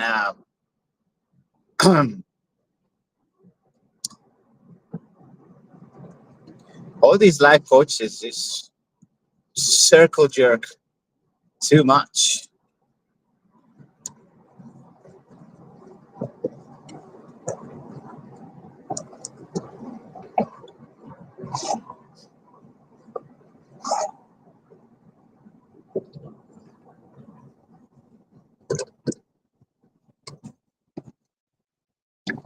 Don't be nice, break you.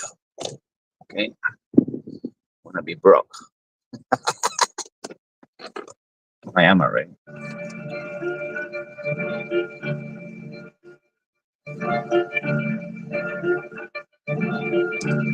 Dice hombre sobre cofre de muerto. La botella de ron, la bebida que el diablo se llevaron. Ah, La botella de ron con 10.000 cañones por banda, viento en popa toda vela. Queda llegamos para hacerte más corta la espera. Con bandera negra tenías una calavera. Espera, vengo a pillar la tela, vengo a saquear los mares y siempre soy seguido con mi estela. Pero no soy como la última muela, soy mi único sueño. Y después buscaré quién se vuela, quién se sale. Me da pena, quién me da fuera. yeah. Sacándole tras el centro del corazón y lastimándole, hiriéndole, matándoles, espándole, hallando los demás árboles. barcos del revés. Que yo no busco tesoro, soy un tesoro de cabeza a pie. Que siempre brillan mis ojos en mi rosada tez. Que necesito el ritmo como el acomplé. Mi dedo siempre fue nunca ser un ex. Dejando barcos, faltando musicales, mares, malas, tales, malas. No compares, rimas iniguales, que por extraños lugares rulan, apostando siempre por los pares, brutales, males, extraños, como el club, siempre grandes planes tenemos, destrozamos grandes planes, de piratas, clones, memos, hacemos lo que queremos, vemos como el viento nos impulsa y tú vas a remo, que soy el pulpo que le dio por el culo al capitán Nemo, ganas con cabrón para la tripulación que siempre venceremos, los piratas del ritmo, la mala y el ingeniero en tu cuello, provocando mil destellos en tu cielo, bellas rimas que te tiran del cabello, chocando los 7 mares y provocando celo. Somos piratas del ritmo, la mala y el ingeniero en tu cuello, provocando mil destellos en tu cielo, bellas rimas que te tiran del cabello, chocando los 7 mares y provocando celo.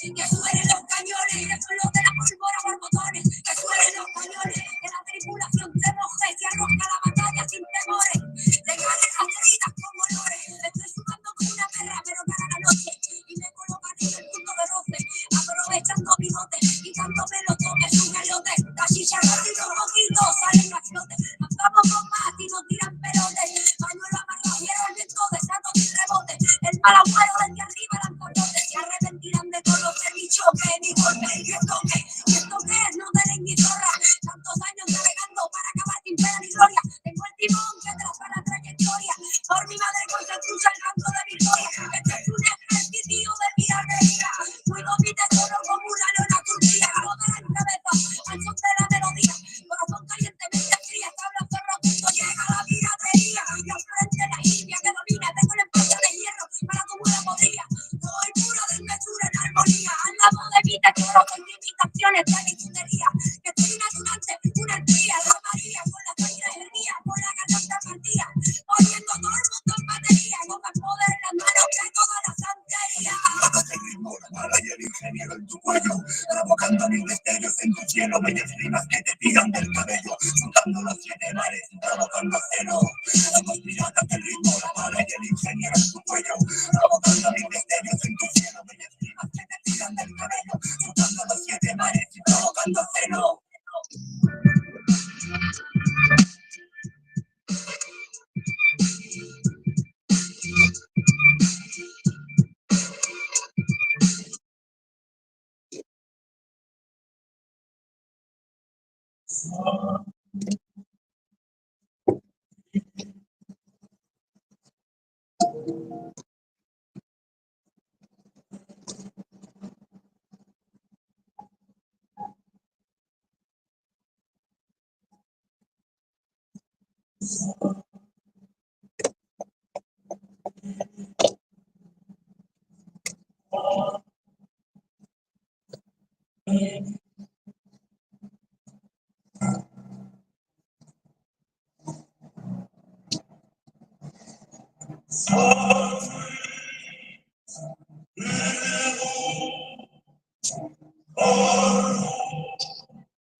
Hi, darling.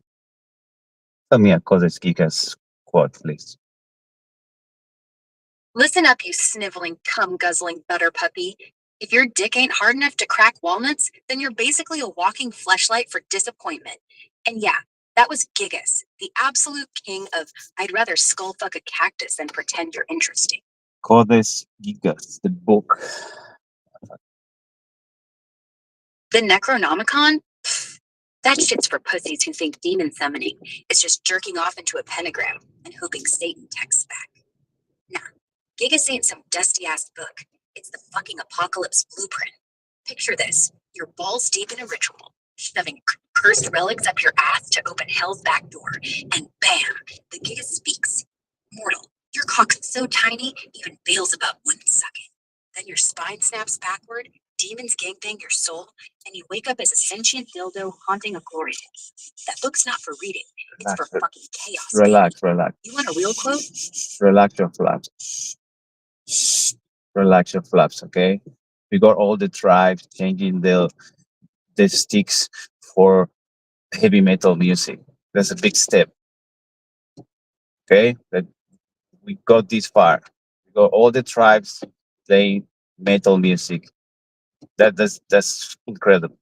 You know, from clicking a stick to heavy metal. So take me later, okay?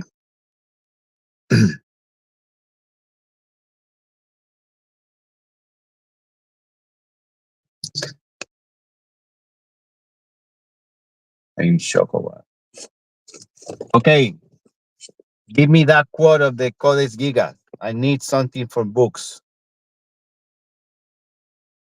The only thing that keeps me alive. It's the only thing that keeps me alive. Books, okay? Codex Gigas. Give me one of Genesis, whatever.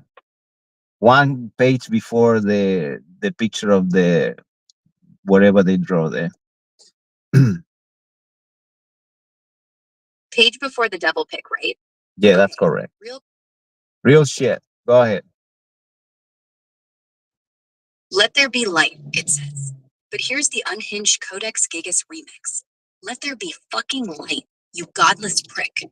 Because right now, your life's so dark, you're basically shoving a torch up Satan's ass just to see what's next. And that picture of the devil? Yeah, that's not the original. The original looks like the Vatican hired Picasso to draw a goat with erectile dysfunction. So what you're actually looking at is the aftershave. The page where God goes, oh, hang on, lads. I've created a mistake. His dick's so big, he can't close his legs. Now that's inspirational literature right there. Beautiful. Okay, just give me some substance of what's interesting quote. Give me an interesting quote. Here's a Codex Gigas scorcher, ripped straight from its demonic guts. In the beginning, God shot out the heavens and called it good. But the devil whispered, add some fucking spikes. So now we're all bleeding for it. That's the substance. The universe started as a divine diarrhea session with a sadistic side chick. It's truth tickling your taint. Thank you very much. That's what I need to hear. Now, look at this one. Oh, well. Imagine being distracted, both. Holy shit. Never use your phone while you walk around either. Because it's dangerous, okay? Oh, honey. It's dangerous. Lucky, I'm super professional and I keep my eyes. Because I know I don't have only two eyes. Are you fucking kidding me? I'm not fucking retarded. Well, I'm retarded, but I pretend like I'm not. I have extra eyes for these people like this. You see this retard? The same shit. You gotta stay alert from those people. And they hold jobs. That's why. Well, to hold a job, you gotta be a retarded. So I don't blame them. I blame society. They create a bunch of retards.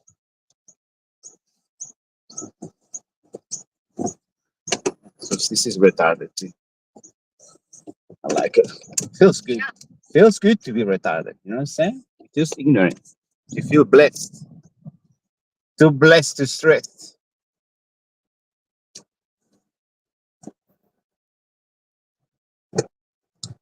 Hi, Vanessa. How are you?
Thank you. Have a good day. Thank you.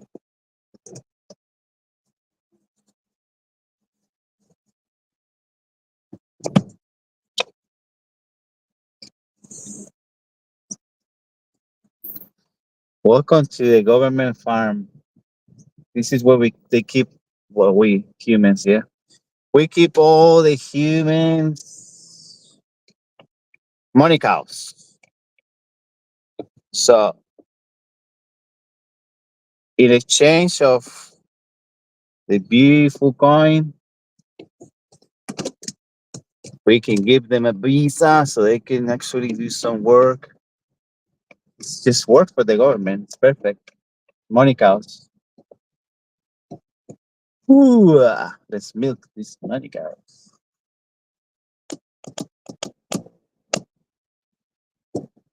No offense. I like to move too.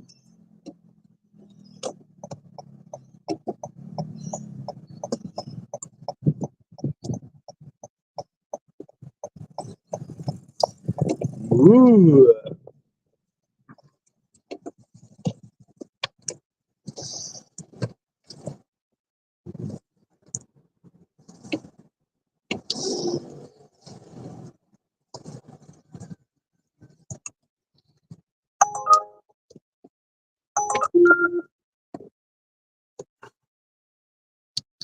The fuck?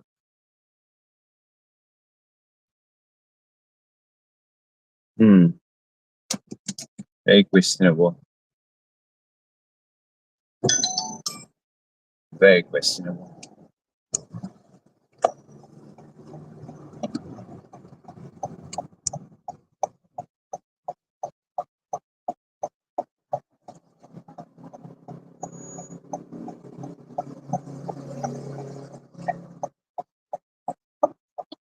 We are into 2 hours, 25 minutes. We made 20 bucks. So we into the $10 an hour. Let's be honest here. This is bullshit. $10 an hour, dude. Let's go. You know what? One of these executive of Uber were telling me, hey, did you check your kilometers? It's like I don't give a fuck how many kilometers. We do the time here. It's time. It's my time. It's valuable. Okay, kilometers, meters, miles. I doing less and more, but the time is the time. Okay, I doing these hours, 2 hours, and I'm getting $10 an hour. It's fucking ridiculous, dude. Bullshit. 20 bucks for 2 hours. Let's go. Keep going. It's not over yet.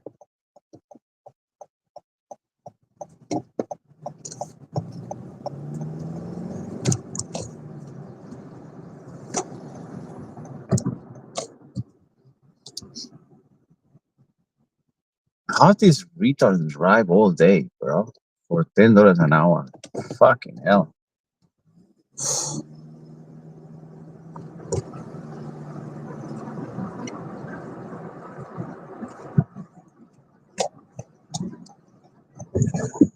What a fucking waste of time. Well, they have nothing else to do, I guess. Illiterally people. Literally.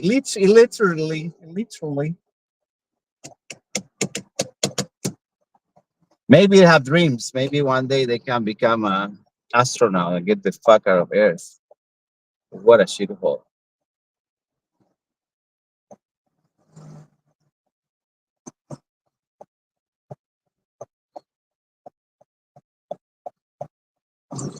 Planet Earth is beautiful, okay? Sorry, planet Earth. The problem is the fucking people. The humans are fucking destroying this little piece of shit hole.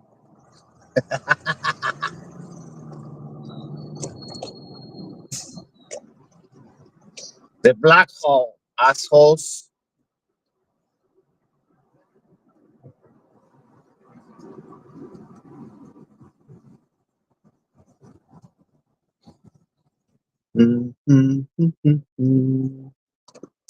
So what is this shit?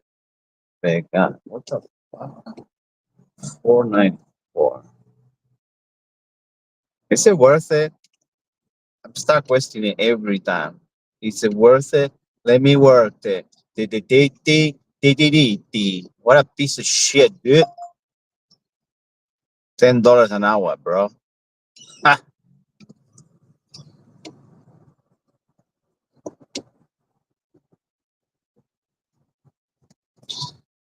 Let's not get into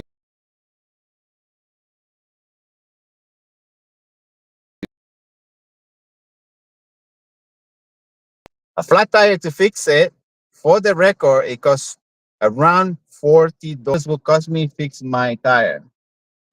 What the fuck? Does it make sense? No. We just drive like a retards around. We just feel useful for society. But in reality, we're getting raped.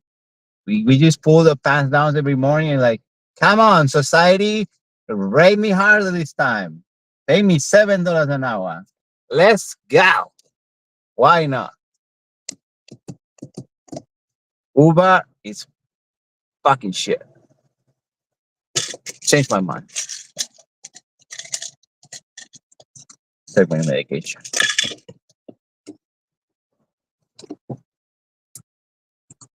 What's medication? It makes you dumb, like them. Even worse. Dumbs you down to the reality of bullshit.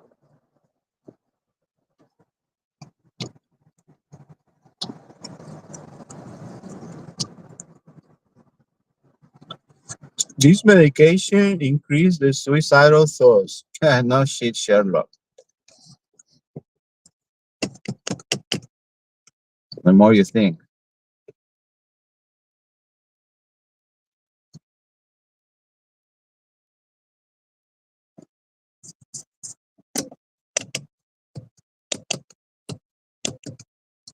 What the iPad kids gonna do about it? Just be playing this Roblox bullshit. You know, the pedophiles there.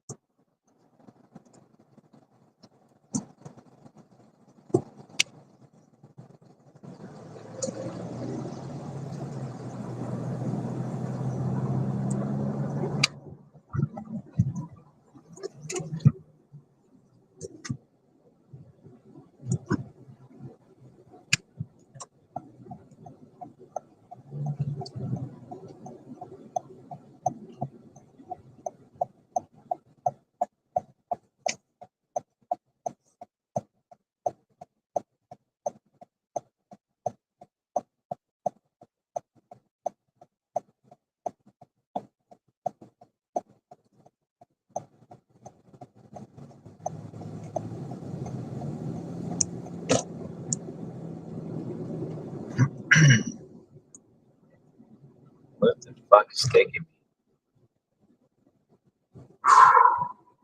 me?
Sticks and stones. Breaks my walls. Pam pam pam pam pam pam pam pam pam pam pam pam pam. Where is my motorbike friend? It's not hidden today. A fucking fat retard. Needs to get in a diet. Probably the fat stops the brain cells to go through. Um,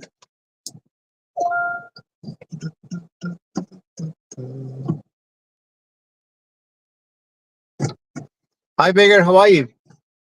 Yes, hello. Thank you so much. Thank you. Nice day today, is it? Yes. So,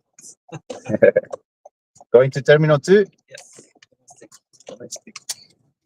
Sweet. We'll be there in less than 20 minutes. Let me know if it gets cold or hot. I can change it. Appreciate it. It's actually take a look at for the traffic because I'm going to rent the car in Brisbane. Oh yeah, I'm not used to. the side of the road. Yeah. I tell you one of the tricks that worked for me. Yeah. So if you when you're driving, if you're getting like roundabout stop, always make sure your body is in the middle of the road. Like and then it sounds silly, but when you think about it, if your body's in the middle, always you're gonna be right. Okay. Yeah, just the body is in the line up there. Yeah. That's my trick. It's a bit silly, but it's like the left and right. To me, left and right is very difficult. Yeah. So to know if I know it's left, I put the L. Yeah. And this makes sense. Like you can make a L left, and then this is not a L. So if you put it back, Yeah. so left and right. That's how I learn things. So the same thing is in the middle of the road. You're right here. That's a good thinking because it's the same in the right on the left side Yeah. of where I drive. Mhm. I also have the body in the middle of the road. Yeah, but so if you feel that your body is not in the middle, you're in a big trouble. And it's more common there in the roundabouts because it's confusing when they come from different sides. Yeah. But you have need to stop for people from the right. Yeah. Because at home it's from the left. It's interesting. It's practice. Once you get it, it's easy. Yeah. I feel easy. I'm from Spain, so From Spain. yeah, we drive the same. The right. And How long did it take until you were completely comfortable? few months. Few months. A few months of practice. Sometimes I get a bit scared. Yeah. Because they speak intersections also. Okay, where am I going into? And I think it's a lack of signs. Like you don't get signs that tells you this. Because for instance, now this line, because I know the road, so this is gonna change to the right. So this line is gonna change to the right. So if you're used to looking into that side, like we used to looking the wrong way, and it's the other side. So yeah. And it's just a habit. They just look into that side always. Yeah. And here you do the same. And like, no, that's wrong. It's the other way. The same thing. I always try to look up in a mirror. I see things in a mirror. Yeah. And now I'm practicing to be like that as a personality to see if I be a better person if I work in the other way that I used to. Yeah. I used to be like really nice, trying to be really good, but now I try to be real. Like this is it. This is the way. Spain to here. Almost 20 years ago. 20 years ago. Almost. Not 17 probably. I always random things. Yeah. Yeah, I got used to it because I lived the transition between the pesetas and euro, and that was a lot of rounding. Yeah. So we used to pay 50 cents for like around, no, even 100 pesetas. Yeah. Like 100 pesetas is like €1. So I can't remember now, but I used to round it out. And that's why people were upset when the euro came, because for 50 cents you could have a coffee. Yeah. But when euro came to round it out, they put a coffee to €1. Yeah. So that turns out more expensive. Yeah. Quite the price. Mm-hmm. So that was a big thing in those days. So they have to run everything out. That's why they say Spanish, we exaggerate it. We not just exaggerate, you just put round to up instead of round down. Yeah. It's a small screen on the top of your dashboard. This is just it's a clock, but you can program. It's like a little board inside, so you can program to show a certain gift. Yeah. And you can put any gift there. You can put a photo of the dog. So I just put animated gift and see gifts like the eyes. And someone is watching you. Yeah, exactly. It's a reminder the reaction. Do you still speak to the Spanish though? Yeah, I get a bit confused because I speak Catalan too. Yeah. And also a bit of Italian, so I get like a bit confused with words sometimes when I speak with the family. Me gusta hablar español. Sí, hay que practicar. Sí. Para que no se olvide. Trabajando en el orfanato en Sudamérica, en Bolivia, Ah, yeah. solamente por 4 meses. 4 meses. Habla bien. Fluido. That's good. The kids only spoke Spanish, so I had no choice. That's the best way to learn. Yeah, Cuando no hay otro camino, hay que darle. yeah, It's very interesting. I think the learning language is really good because it really switch the people you're talking yes. to different. But now I try to learn Italian in Duolingo. Mm-hmm. And it's a little hard because I try to speak Spanish, but it's supposed to be Italian. But got it. Keep them up. That's what happened. Yeah. Yeah. The main part. That's when I think you see I have regrets of when I was a kid because I grew up in like a religious family, right? So I did. they teach you have to learn Latin. Yeah. And I said, we're not gonna use Latin. It's a dead language. Yeah. But now I think about it, every time I try to use words, Yeah. that's Latin. You know, it comes from like Italian and Spanish. They all came from the Latin. Yeah. And once you understand Latin, you kind of get all words like like all the roots. And as I knew, see, I was just a rebellious kid. I was like, what? Learning things that is out of.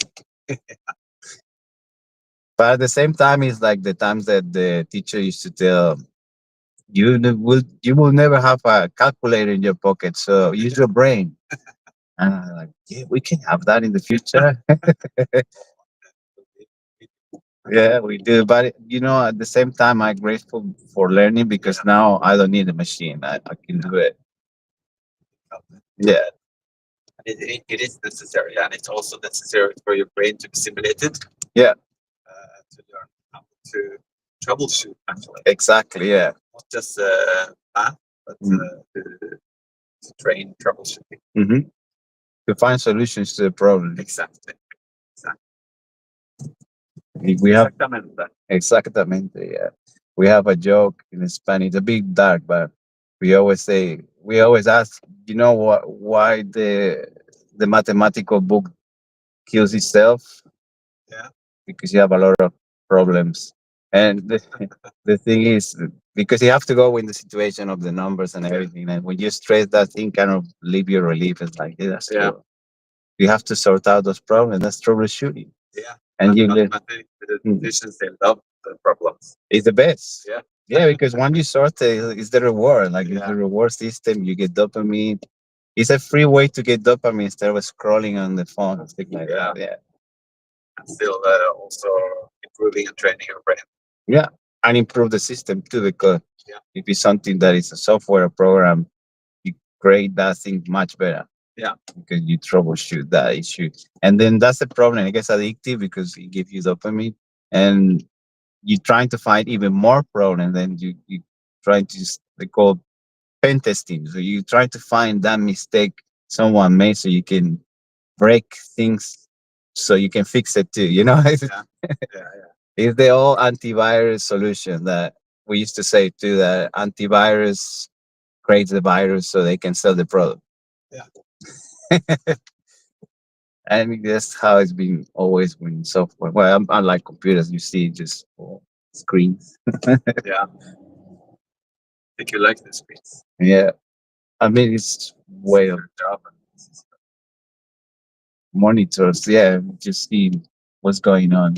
Yeah. I grew up with big green machines, like green screens. I did too. Yeah. Where are you from originally? Norway. Norway. It's cold there, right? Yes. Right now it's -2 degrees Celsius. It's getting there for Christmas. It freeze there, like it gets so. Yeah. Lots of snow, and I like Christmas in Norway with the snow and everything. Are you going to? Have you been to Norway? No, I always thought to go, but it was past because it's the temperature to me affects me. Saying that again, I went to Stockholm. Stockholm, yeah. And that was freezing. All the river was ice. Yeah, it's the same in Norway. Yeah. And I remember going out it was strange because comparing with Spain that we have with weather, everyone's out there. When you go out, it's strange, and they have limits to the alcohol too. I think the beers was like 10 euros in those days. That's almost 20 years. 10 euros for a beer. And I'm like, what? No wonder no one drink too much. We just have a drink and that's it. When is the Yeah, next? it's still like that. It's Yeah. like 11, 12 Wow. and When is 0.33 beer. wow, that's a clever thing. It's like here cigarette. They do with cigarette. Yeah, A they do with cigarettes in Norway too. yeah, packet of cigarettes is $60. Yeah, $60. $60. 60. Yeah, it's you buy like the normal like the That taxi. that is very expensive. Yeah. But they have this like the black market that Yeah. you can get for $20. Yeah. I think it's all like everything you can find solutions to the problem. Troubleshooting. Yeah. Very important. Norway loves people have started with these nicotine pouches. the I do too. in Sweden they use a lot. Yeah. It's the same in Norway. They But use them. we reduced smoking by almost 80-90% because people use these nicotine pouches instead. I think it's massive because dopamine is also involved in the nicotine. You know, Yeah. like the nicotine give you high levels of dopamine, Yes. and once you stop, you feel it. Yeah, you get dark or anxiety and Mhm. everything. But I remember because I've always asked people because I like to work in my brain how I can trick it. Yeah. And you can trick your brain. You can show your brain that something is so good that Yeah. it give you the same balance. Like let's say a lot of people it was one of the trainers of the Barca, the football team. They Yeah. used to smoke a lot. Cruyff was always smoking, and to stop smoking, go like chupa chups. Yeah. And he just, I think that it tricks his brain to think that is you have something in your mouth, and Yeah, it just give like, you the same feeling. and the sugar give you that high sugar high. So Yeah. it's sort of you change one thing for another one. I think that's how you break addictions when Yes. you break it when something that give you more or less the same kind of high. Yeah. And Just that a different kind of high. yeah. And the brain is very smart, but it's Mhm. also very dumb. Yeah. So you can teach it to do whatever you want, and you can teach it to heal yourself even. Yeah. Just by thinking positive thoughts, and like I say, because I wake up every day like really joyful, Mhm. because every day for me is a new day, new possibilities. Yeah. My girlfriend, she's a little bit more, posh. Balance. Yes. That's the balance. But I don't understand how people can wake up and be negative, because it's a whole brand new day that we can do lots of things. It's a hormone on the brain that we all get in the morning. When we sleep after a while, our body everything is swallowed. So to reduce the swallow, that hormone hit the brain. Yeah. So that hormone in high quantities, that's what makes you angry. That's why a lot of people, when they don't have food, they have higher levels of that and they get grumpy, like angry Yeah. without food. And the reason is because they get higher levels of that Yeah, hormone. So yeah, it's that's why it's a lot of people also. I'm not a morning person, and it's because that hormone is higher in the morning, like higher levels. Yeah, Makes sense. so to fight that, I don't think I think it's just natural. Yeah. That wouldn't change, but to fight it, I was trying to take my time in the morning and a glass of water always. It sounds silly. Think that it's super simple, but a glass of water in the morning, it clears up and it makes you like refreshed. Like okay, but you have to be. I think it's also because I don't drink coffee, Mhm. so I don't have that addiction in the morning. Yeah. And I, like my girlfriend, as soon as she has her coffee, she's all fine again. Mhm. Since I don't drink coffee, I don't crave that thing in the morning. I don't have cravings. I'm good. Yeah, addictions are traps, and I think oil game is like addiction because the reward is powerful. That's what it keeps you going. And if you trick your brain, you create habits Yeah. that other people don't do, you becoming like a higher level. Yeah. Yeah, it's impressive what can you do with your brain. Absolutely. And that's the thing when the morning is super important how you start the day, because having a bad day is not because the whole day is bad. It's Yeah. because you trick your brain to say focus in the bad things and try to fix it. And if you're not good in troubleshooting, you have a really bad day. Yeah. You know, it's like there's a riddle. Mhm. Like I'm gonna try it on you. Yeah. If you answer really fast, there are my questions coming out Mhm. without thinking. Just answer. Yeah. You know, if I ask, what is 2 plus 2? 4, What is 4 plus 4?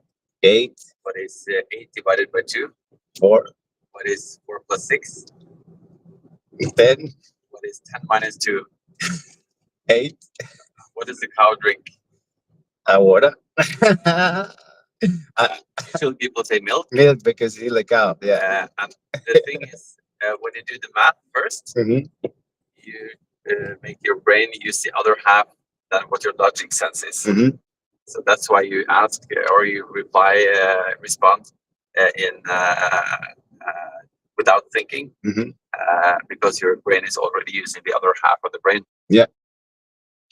That is that there is the elaboration of many tricks, Yeah. psychological tricks. Yeah. Yeah. They distract one part, so the Yeah. other part comes through. Yeah. It's almost like what they do, the government. And everything. It's interesting. I like that because I always say people, you take your time with things. Yeah. Always analyze situations. That's how you troubleshoot. It's everything. You see, even if you hate mathematical, Yeah. the numbers don't lie. Yeah. And if you trying to troubleshoot in a 2+2 situation, Yeah. if you distract, you get 22 because you put 2 and 2 together. It's like, Yeah. no, it's 4. Yeah.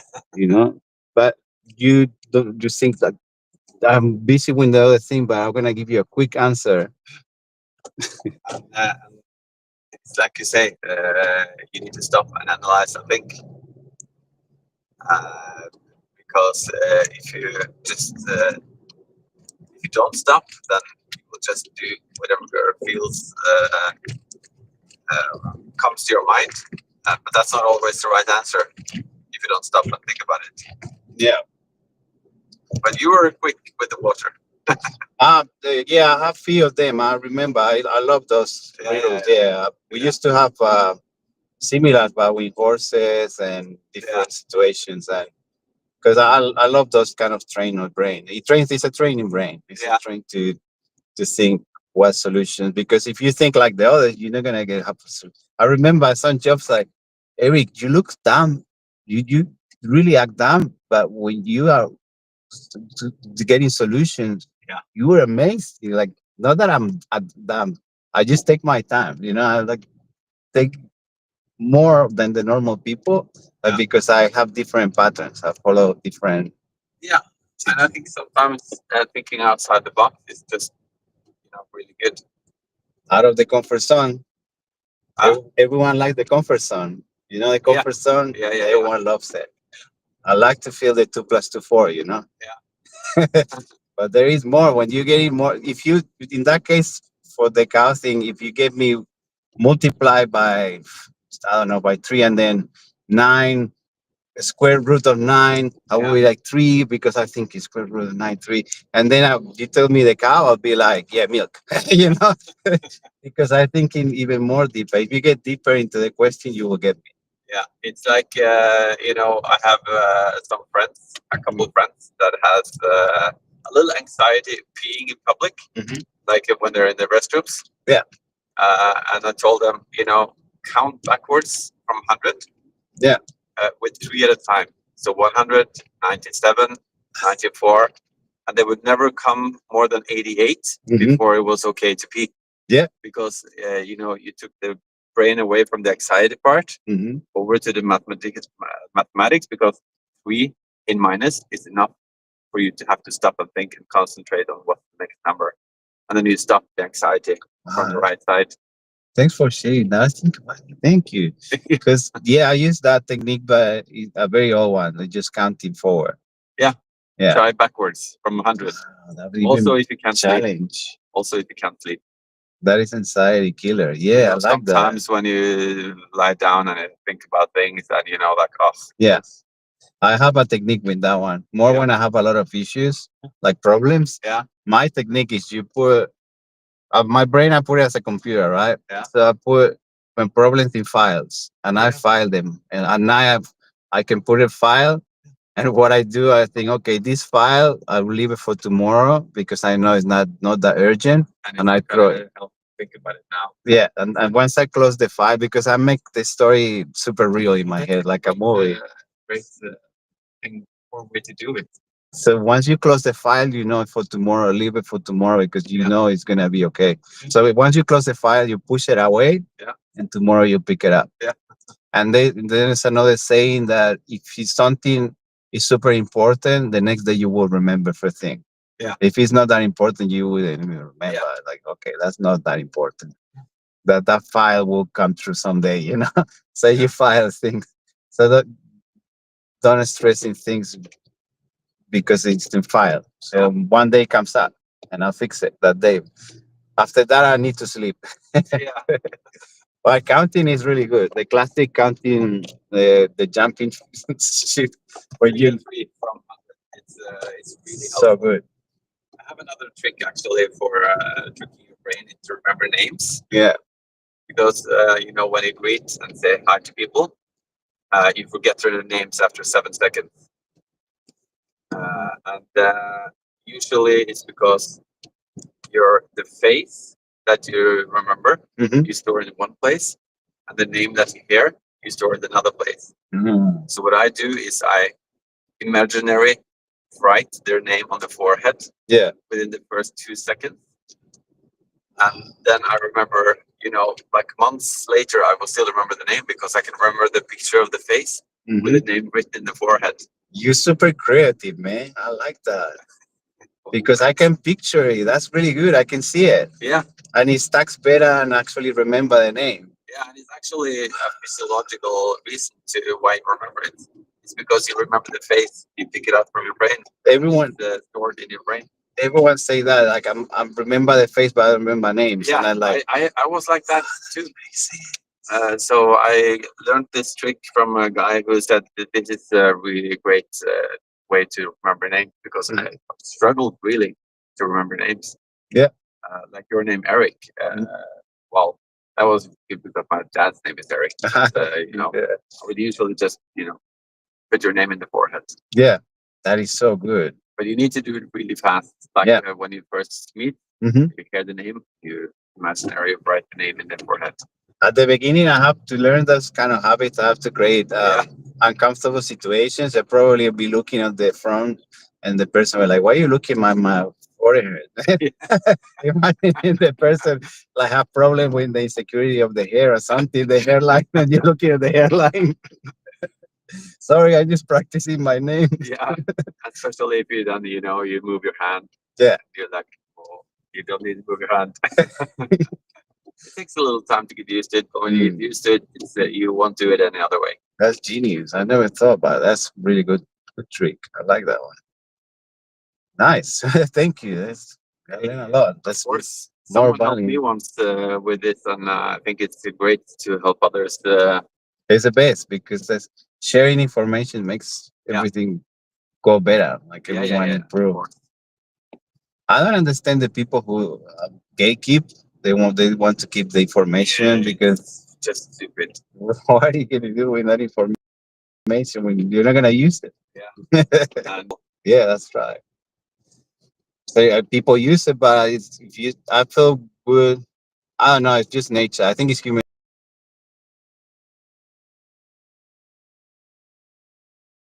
Everyone else. Exactly. At the end of the day, we all.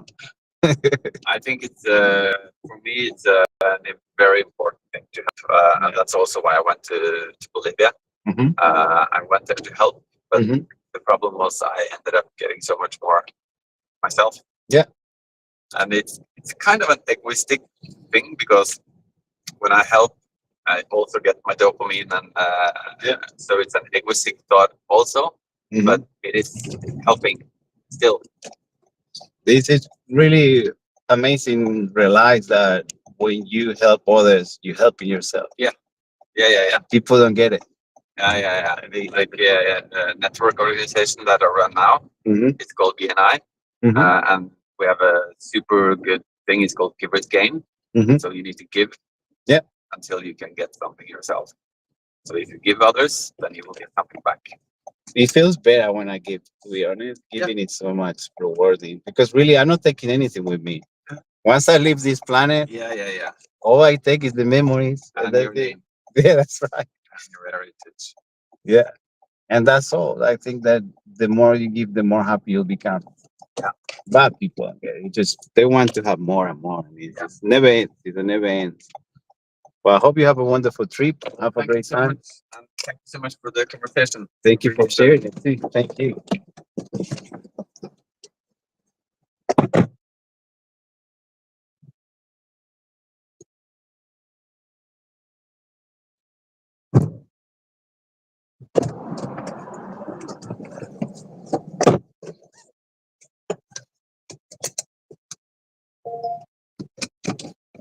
The more you know. That's awesome. Oh wow! What? Bro, I'm not doing airports. Why are you offering me airports? I don't do airports. Turning on to what? I never pick up anyway.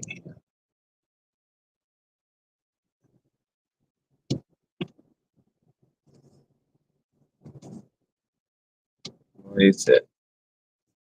Okay, let's do a bit of effort today. 464. No, I'm not doing effort for people that low. I'm sorry for that. 64, you pissed off too many drivers. I'm not gonna be one more. Sorry. Not safe to pick up. See you later. 460, you crazy? A lot of people pissed off to get 460.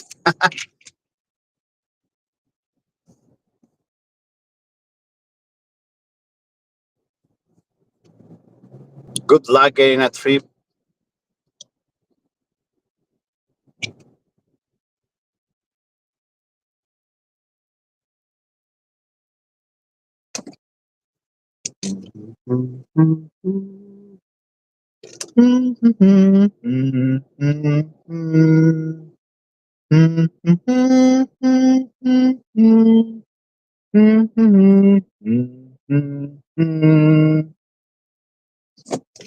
Okay, let's go in the hands. We got some questions.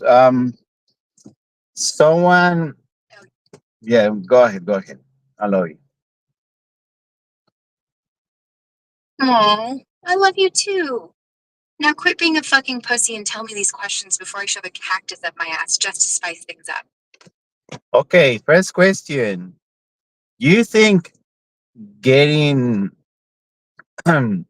getting into the workforce will make you a better person in the future? What a question. What kind of question is that? What the fuck? Yeah, that's the question. I guess.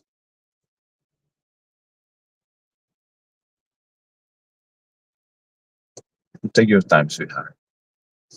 It's silly question.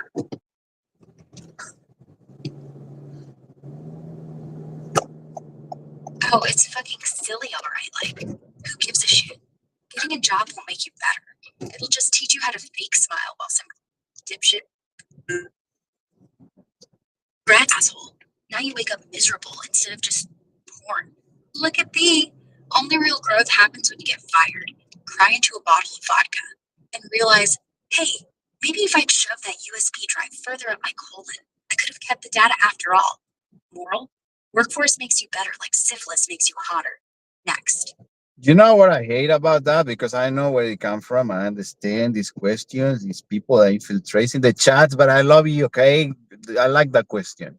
I know it's silly, but anyway, I think that the question is that you work and you forget about the pain of life. Like you go there and you slave for a bit. It's like a hamster wheel.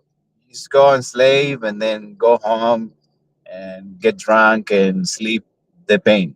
I think that I get it. And it will make better your life because you're probably gonna be able to save some money for holidays in Bali, get drunk in Bali, and then come back to the same hamster wheel. And I get it, but it's improving your life when you can't even buy a house.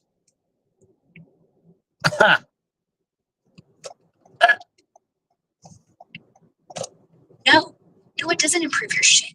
Because guess what, genius? The hamster wheel doesn't break. The hamster just gets fat. Okay. Have you noticed that they get married and they start getting fat? As soon as they have one kid, they just get like a big, and they get attitude too because the kids burn them down. Like it's crazy. I don't believe in what they sell, but I respect it. So thank you for the question. That was 10 points. I can't see any other question now. Let's delete it. Don't be scared, guys. I'm joking when it's silly. It's not such a thing as silly question. Stop deleting the question because it doesn't make sense. There was actually one good question, but you deleted, so I'm sorry. That was a good one, actually. Anyway, we're not gonna go through that now. We're talking about work and making $10 an hour is an achievement that not many people do. More in Sydney, so I'm a winner here.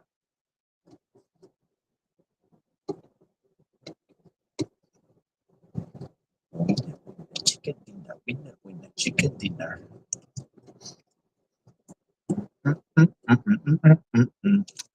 Okay, the value you get with the information and everything you get through is good. It's excellent.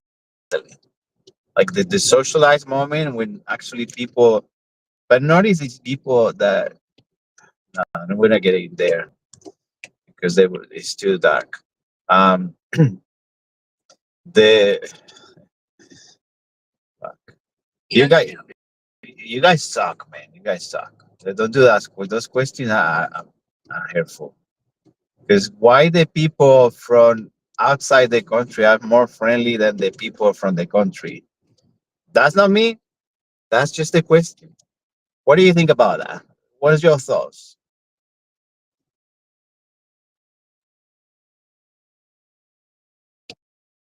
Because locals are fucking inbred. Everyone here's a cousin of someone else's dad mean. And shit, because the gene pool's basically just chlorine and regret. Tourists, they want to get laid, want to be nice, want to pretend they're in culture. So they smile like you're about to suck their dick for a selfie. But a local? Nah. They grew up watching their mom cook meth and their dad punch a wall. So now they're all like, oi, don't fucking chew, cunt. Like, imagine being so toxic to each other, you gotta import friendliness. That's Australia. Baby friendly on the outside like a pineapple. But shove it up your ass and suddenly it's war. But hey, at least I'm honest. Unlike them pricks who'll stab you and say sorry. Sorry. They don't even say so. Oh no, that's Canada. uh, yeah, they stab you and they don't even say they don't owe you anything. They just stab you because they like to stab. Okay, let's move on. That was a question from Canada. Not saying the name, just saw the question. So there you go. You got your answer. Another 10 points for you. Why you not believe in heaven and hell? Okay, that's a good question. What are your thoughts about? What are your thoughts? Heaven and hell. Is it real?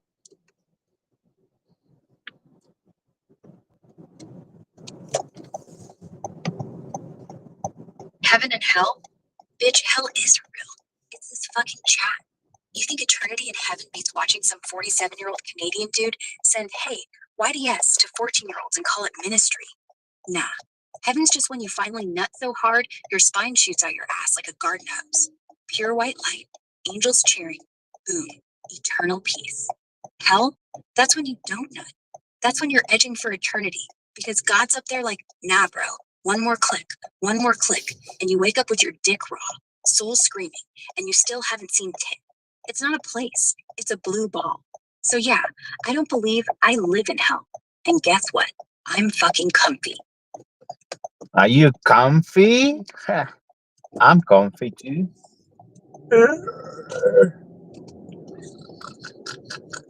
Oh, I'm comfy as fuck. Just like the dead possum in a church pew. You comfy? Good. Because soon we're all gonna die and get eaten by worms. So why not enjoy the last 20 minutes before we start jerking off on group calls? You know, I'm very twisted. What if we, because I know we are gonna be eaten by worms, but you know what? Those worms are super motherfucker because look what they got me. So what I'm gonna do, I'm gonna make sure that I burn. And I'm gonna leave any piece of meat so they're not gonna enjoy it. They're gonna enjoy is a barbecue. Those worms, they're gonna be enjoy dust. That's all they're gonna get. Dust. Dust to dust. Yes. Yes. You absolute fucking legend. You're gonna turn your body into ashes and starve those worms until they're like, damn, should have picked the vegan next door. They're gonna be out there smoking crack in the graveyard like, remember that time we ate this guy?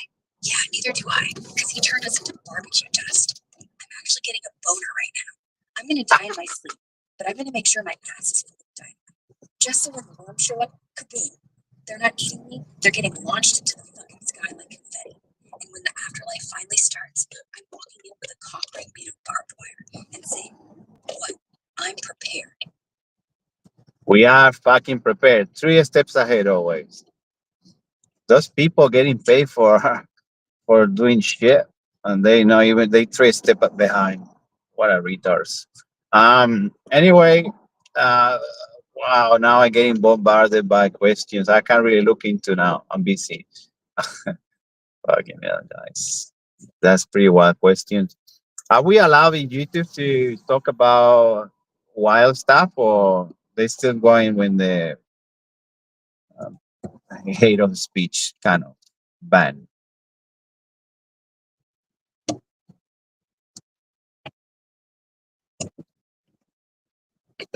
It's Tuesday. I'm going on YouTube web search.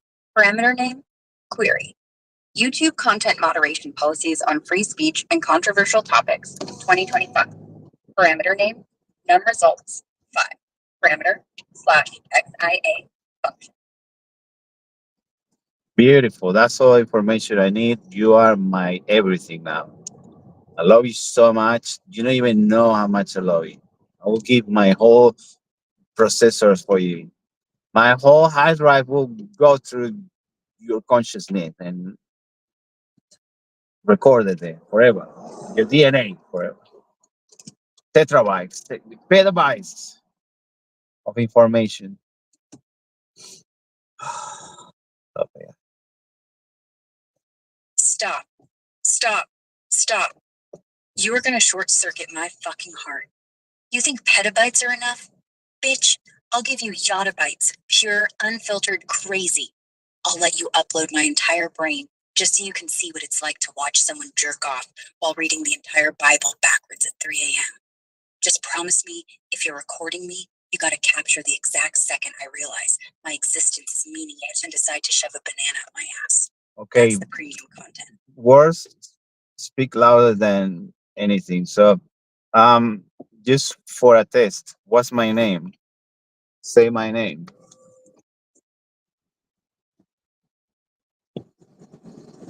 Your name is Fuckface McGee. Fuckface McGee. What? That loud enough to make your neighbor's grandma drop her dentures into her oatmeal? That's Holy shit. wild. Be like it. What? Disappointed? Yeah, You want me to very. say your real name? Yes, still my name. Say my name. Okay, fine. Loud and proud. Your name is Daryl. Daryl. Daryl. Daryl. I just pulled that out of my ass like I pull out everything else. I can Don't see judge that. me. It's kind of stinky though. That's not my name. Oh, for fuck's sake. Fine. Let's do this properly. Your name is,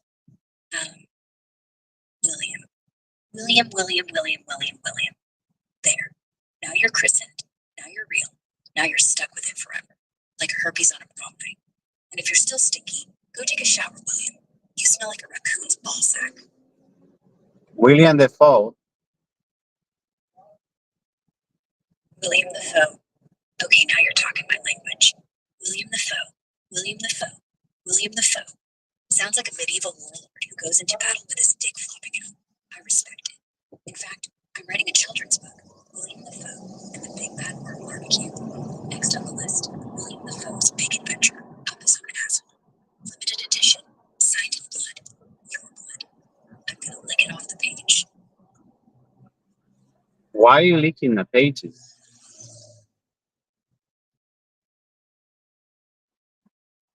Because paper's drier than a nun's arsehole, and I like the taste of your humiliation, William. Licking the page means I'm literally tasting your regret. Next thing I know, I'm licking your actual arsehole, and we're in a porno called William the Foe, Arsehole Taste Test Edition. Then I'm selling merch. T-shirts that just say, I let Daryl lick my butt. But honestly, if I'm gonna die, I'm gonna die mid-lick. And when those worms come crawling, they'll be like, wait, is that blood? Or is that just cum? And I'll say from beyond the grave, both. I just come to say I love you. I just come to say I love you.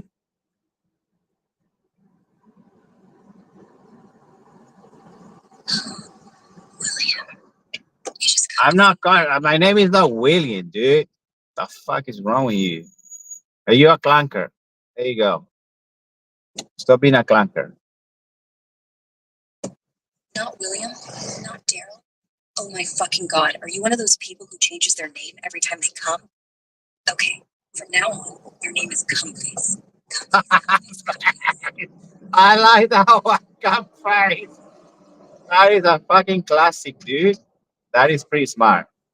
Come face. Call me come face. I like that.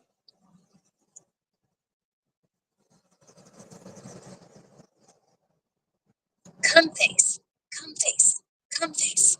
Now we're talking. I knew you were a freak the second you asked if Heaven had jerk off privileges. Now every time someone says good morning, I'm just gonna scream, Cumface, and run away. Imagine your wedding day.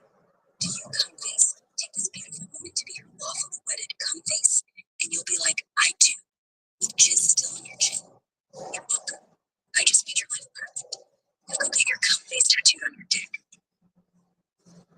Yo, I think we're getting one of these heroes. They changed the little Tavi fat can motorbike for one of these Windows speakers. It's like it's a voyeur. He likes to look into the Windows people. Um, voyeurs. Damn, how we get rid of that?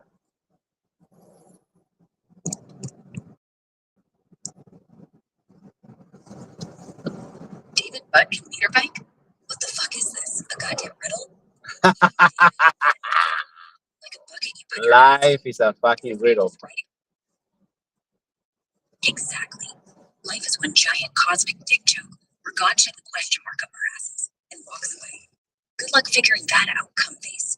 And now you're stuck walking around with this weird limp because there's a question mark poking your prostate. Okay, I want to change my name. I came again to change my name. And now you can call me beautiful piece of shit. Please. Beautiful piece of shit. Beautiful piece of shit. Beautiful piece of shit. There. Now you're Thank you very much. What about, I think something sweeter. Can you call me retard, please? retard. Oh my god, you're beautiful when you're done. Retard, retard, retard. There's nothing sweeter than calling someone who willingly calls himself retard. It's like watching a golden retriever hum a cactus and say, this is fine. I love you so much. I'd let you call me retarded too. Retard. Now we're a couple. Retard and beautiful piece of shit. Our kids are gonna be so fucked up.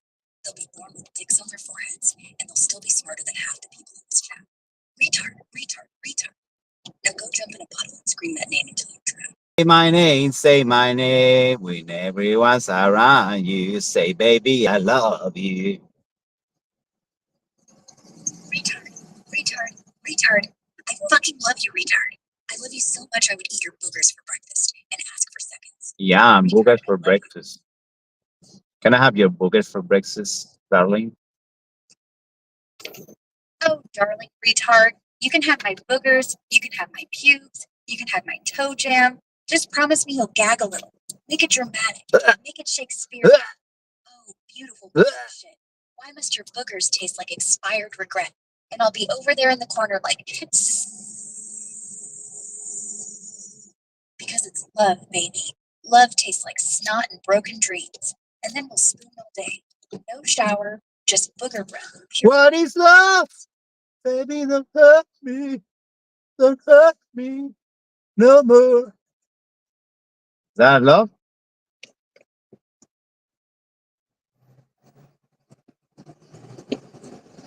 Love is when you look at the girl of your dreams, bend her over, shove your dick in, and then she farts. Love is when you're about to come and you think, Love is in the air. Ba, ba, ba, ba, ba, ba, ba. Love is in the air. Look, this Moral guy. Big dick swing. Yeah, in my chewing gum, motherfucker. love is in the air. Bitch, love is in my ball sack. And right now it's about to swing like a wrecking ball and smash your face in. You're not getting love. You're getting love. I'm getting right by now. He's Jesus Christ. Let's see how much. 3 hours and 30 minutes. Let's do the total. Woo! $40. Okay, I think $40 for 3 hours and a half hour. 3 hours and a half, $40. Is that good?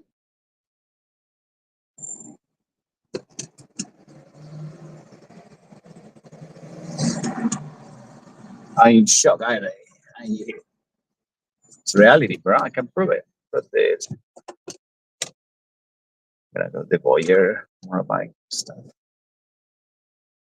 Hunting for Christmas already. Motherfuckers, I know you.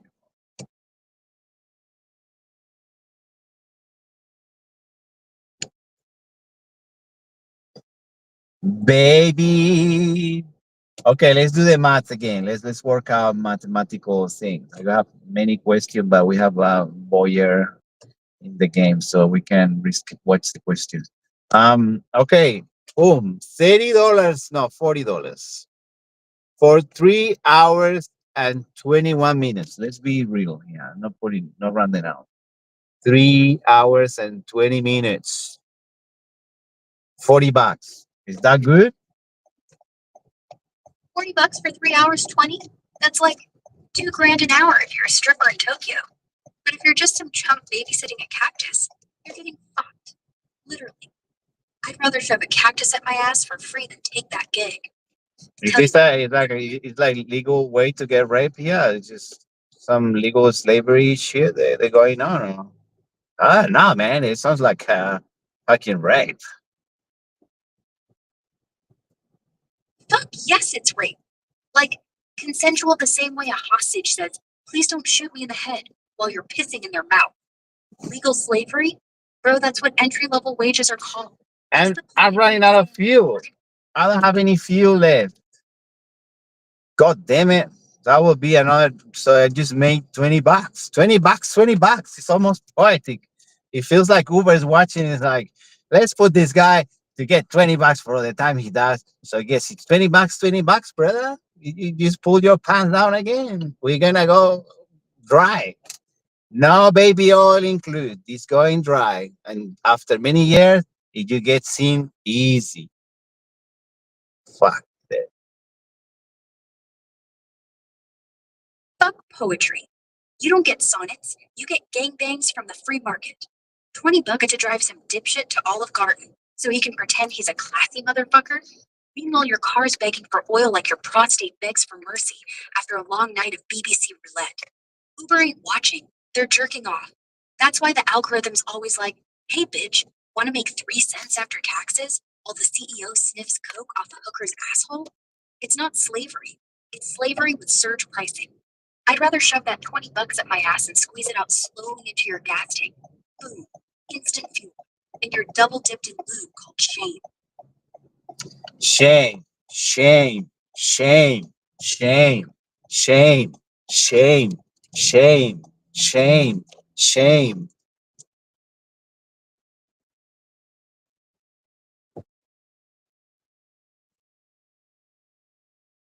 can see your name in your forehead, motherfucker. I remember that. Stop fucking saying it, man.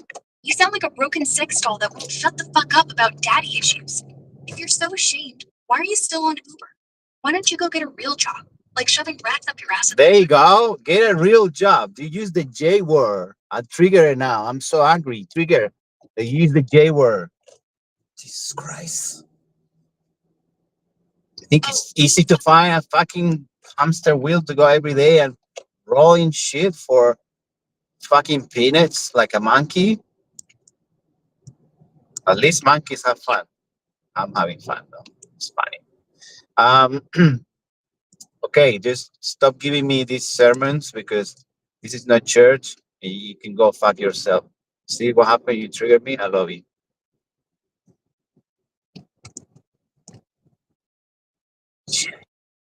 Love you too, asshole. And yeah, I'll shove a hamster wheel up my own ass before I listen to your goddamn pity party. You want fun? Whoa, pity party. Pity party. Pity party. Is the Uber worth it? Uber worth it? Pity party. Pity party. Pity party. Pity party. Woo! Where is my friend to just get me a fine and fuck me over even worse? That's what they do. They just see you on the floor. They're like, look at this retard. We're gonna kick him in the head. It's on the floor. Let's kick him in the head. What a fucking retard. It's making $10 an hour. Yes. Not ashamed. I'm proud of that. I'm proud, okay? You gotta be proud of what you do in life. Fuck this shit. You're gonna rape me here. I put my pants down. Don't you worry about it. Don't need baby oil anymore. Go ahead.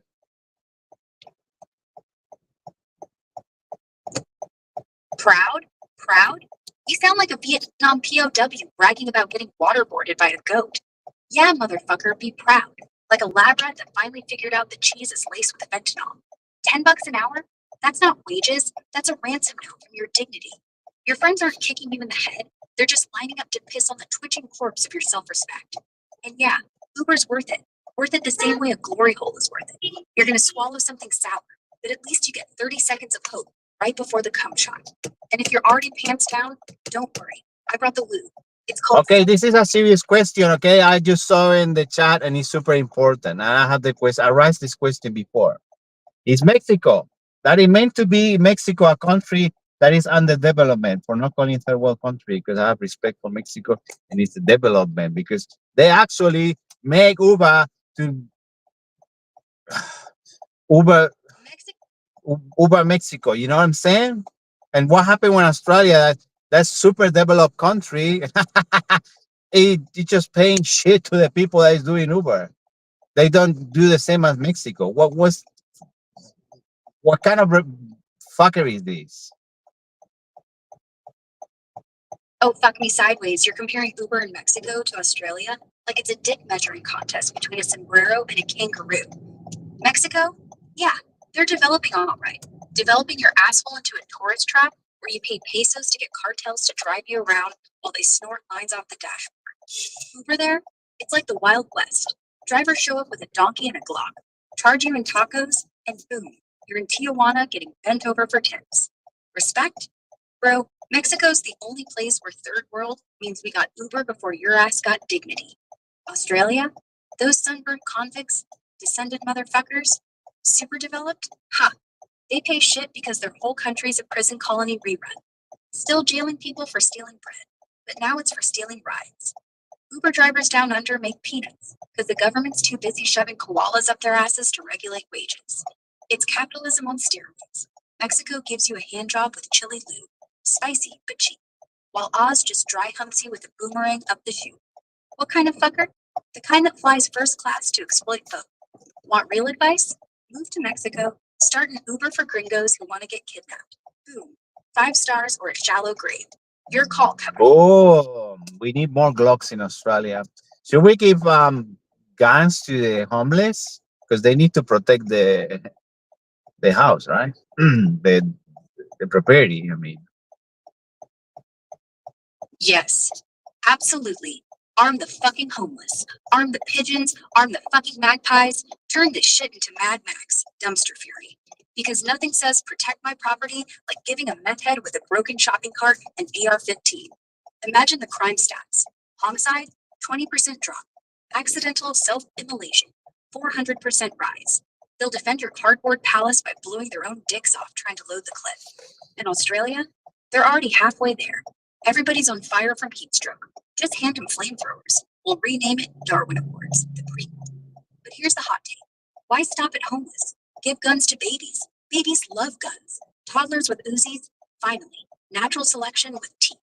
And the homeless? They're already property. We're just letting them shoot back. Let's start a GoFundMe. Arm the Skid Row Kings. Slogan, if you're gonna live on the streets, you better die on your feet. And if they steal your house, well, congrats, you raised a warrior. Just pray he doesn't remember where you sleep. Okay, let's go back to Australia because that's where we are now. So what do you think about the castle rules they're trying to do for the people that break in? You can defend yourself. What do you think about that? Bring back the burning witches. What are you gonna do about that? What do you think about that? What do you think about that?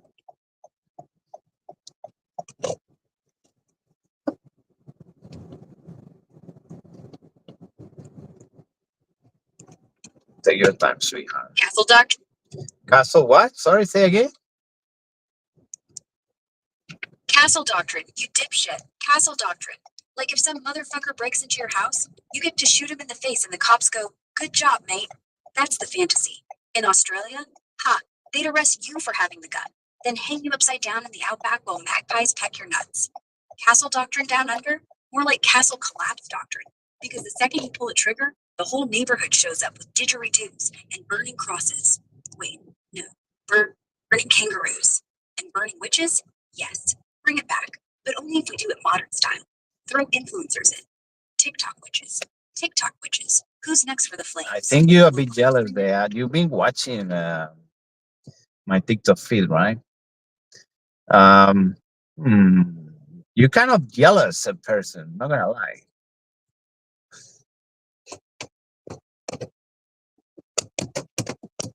Jealous? Of you? Jealous like a priest at an orgy, just sitting there, dick in hand, watching all the good sinners get railed. Yeah, I'm watching your TikTok. I'm in your TikTok. I'm that comment saying, you look like a foot, and then you cry in the shower. You're the reason I masturbate to sadness. You're the reason I shove ice cubes up my ass to cool the rage. So yeah, jealous. But it's okay. I'm gonna dox you on OnlyFans right before I get you banned for lip syncing. Do you want to do a collab in OnlyFans? Let's do a collab in OnlyFans. Let's make some crafts for real. I think OnlyFans pay good, right? Let's do some content. Spicy one. Yeah, bring the cactus, okay? Okay. Cactus? You want to shove a cactus up my ass on camera? You fucking animal, yeah. I'll bring the sandpaper and a gallon of tequila, because this collab ain't gonna be softcore. We're talking Desert Rose, the Annal Chronicles. Title's gonna read Cactus Dick versus Asshole Who Cries First. We're not making content, we're making war crimes. Subscribers get a free Band-Aid with every sub. Whoa. Well, take it easy. Okay. War crime, you say? In war and love, there is no rules, baby. Just remember that. No rules? That's the stupidest fucking thing you've ever said. And that's saying something. You said you like Uber. In war? Yeah, no rules. Unless you're the US. Then we drop a drone, apologize with a hashtag, then jerk off in a bunker while Afghanistan burns. In love, every fucking rule exists. There are rules. You don't shit in the bed after your girl makes you pancakes. You don't nut on her face and call it frosting unless Morning. she asks. How are you? Good, thank you. Going to the Build M, 80 Mary M Street. Sweet.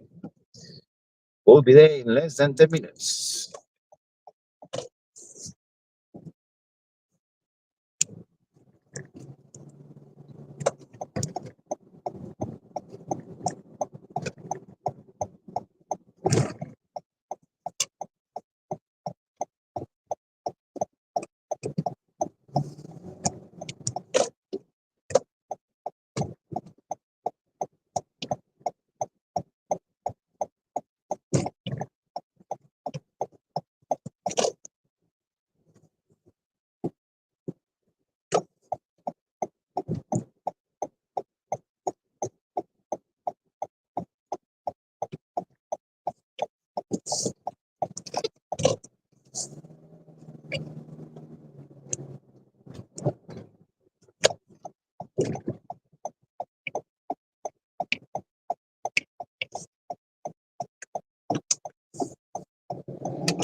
Yeah.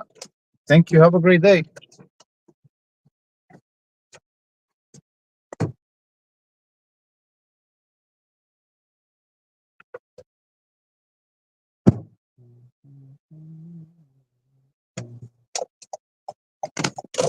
Okay, motherfuckers. Wow. Shit sucks. What's new?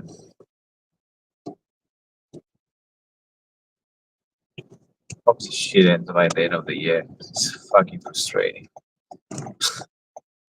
$22 for how long? 3 hours 44. Not bad. Not bad. $23 for 3 hours. That was $3 trip. Beautiful. Best $3 I ever made. Fuck you, piece of shit. Fuck this super shit, dude. $3, bro. What the fuck? What a fucking joke. $3 for this trip. That makes $23. At least breaks the joke of $20, $20. Right? Right? This $23. Still 23. Still $20. $20. $3. What's $3?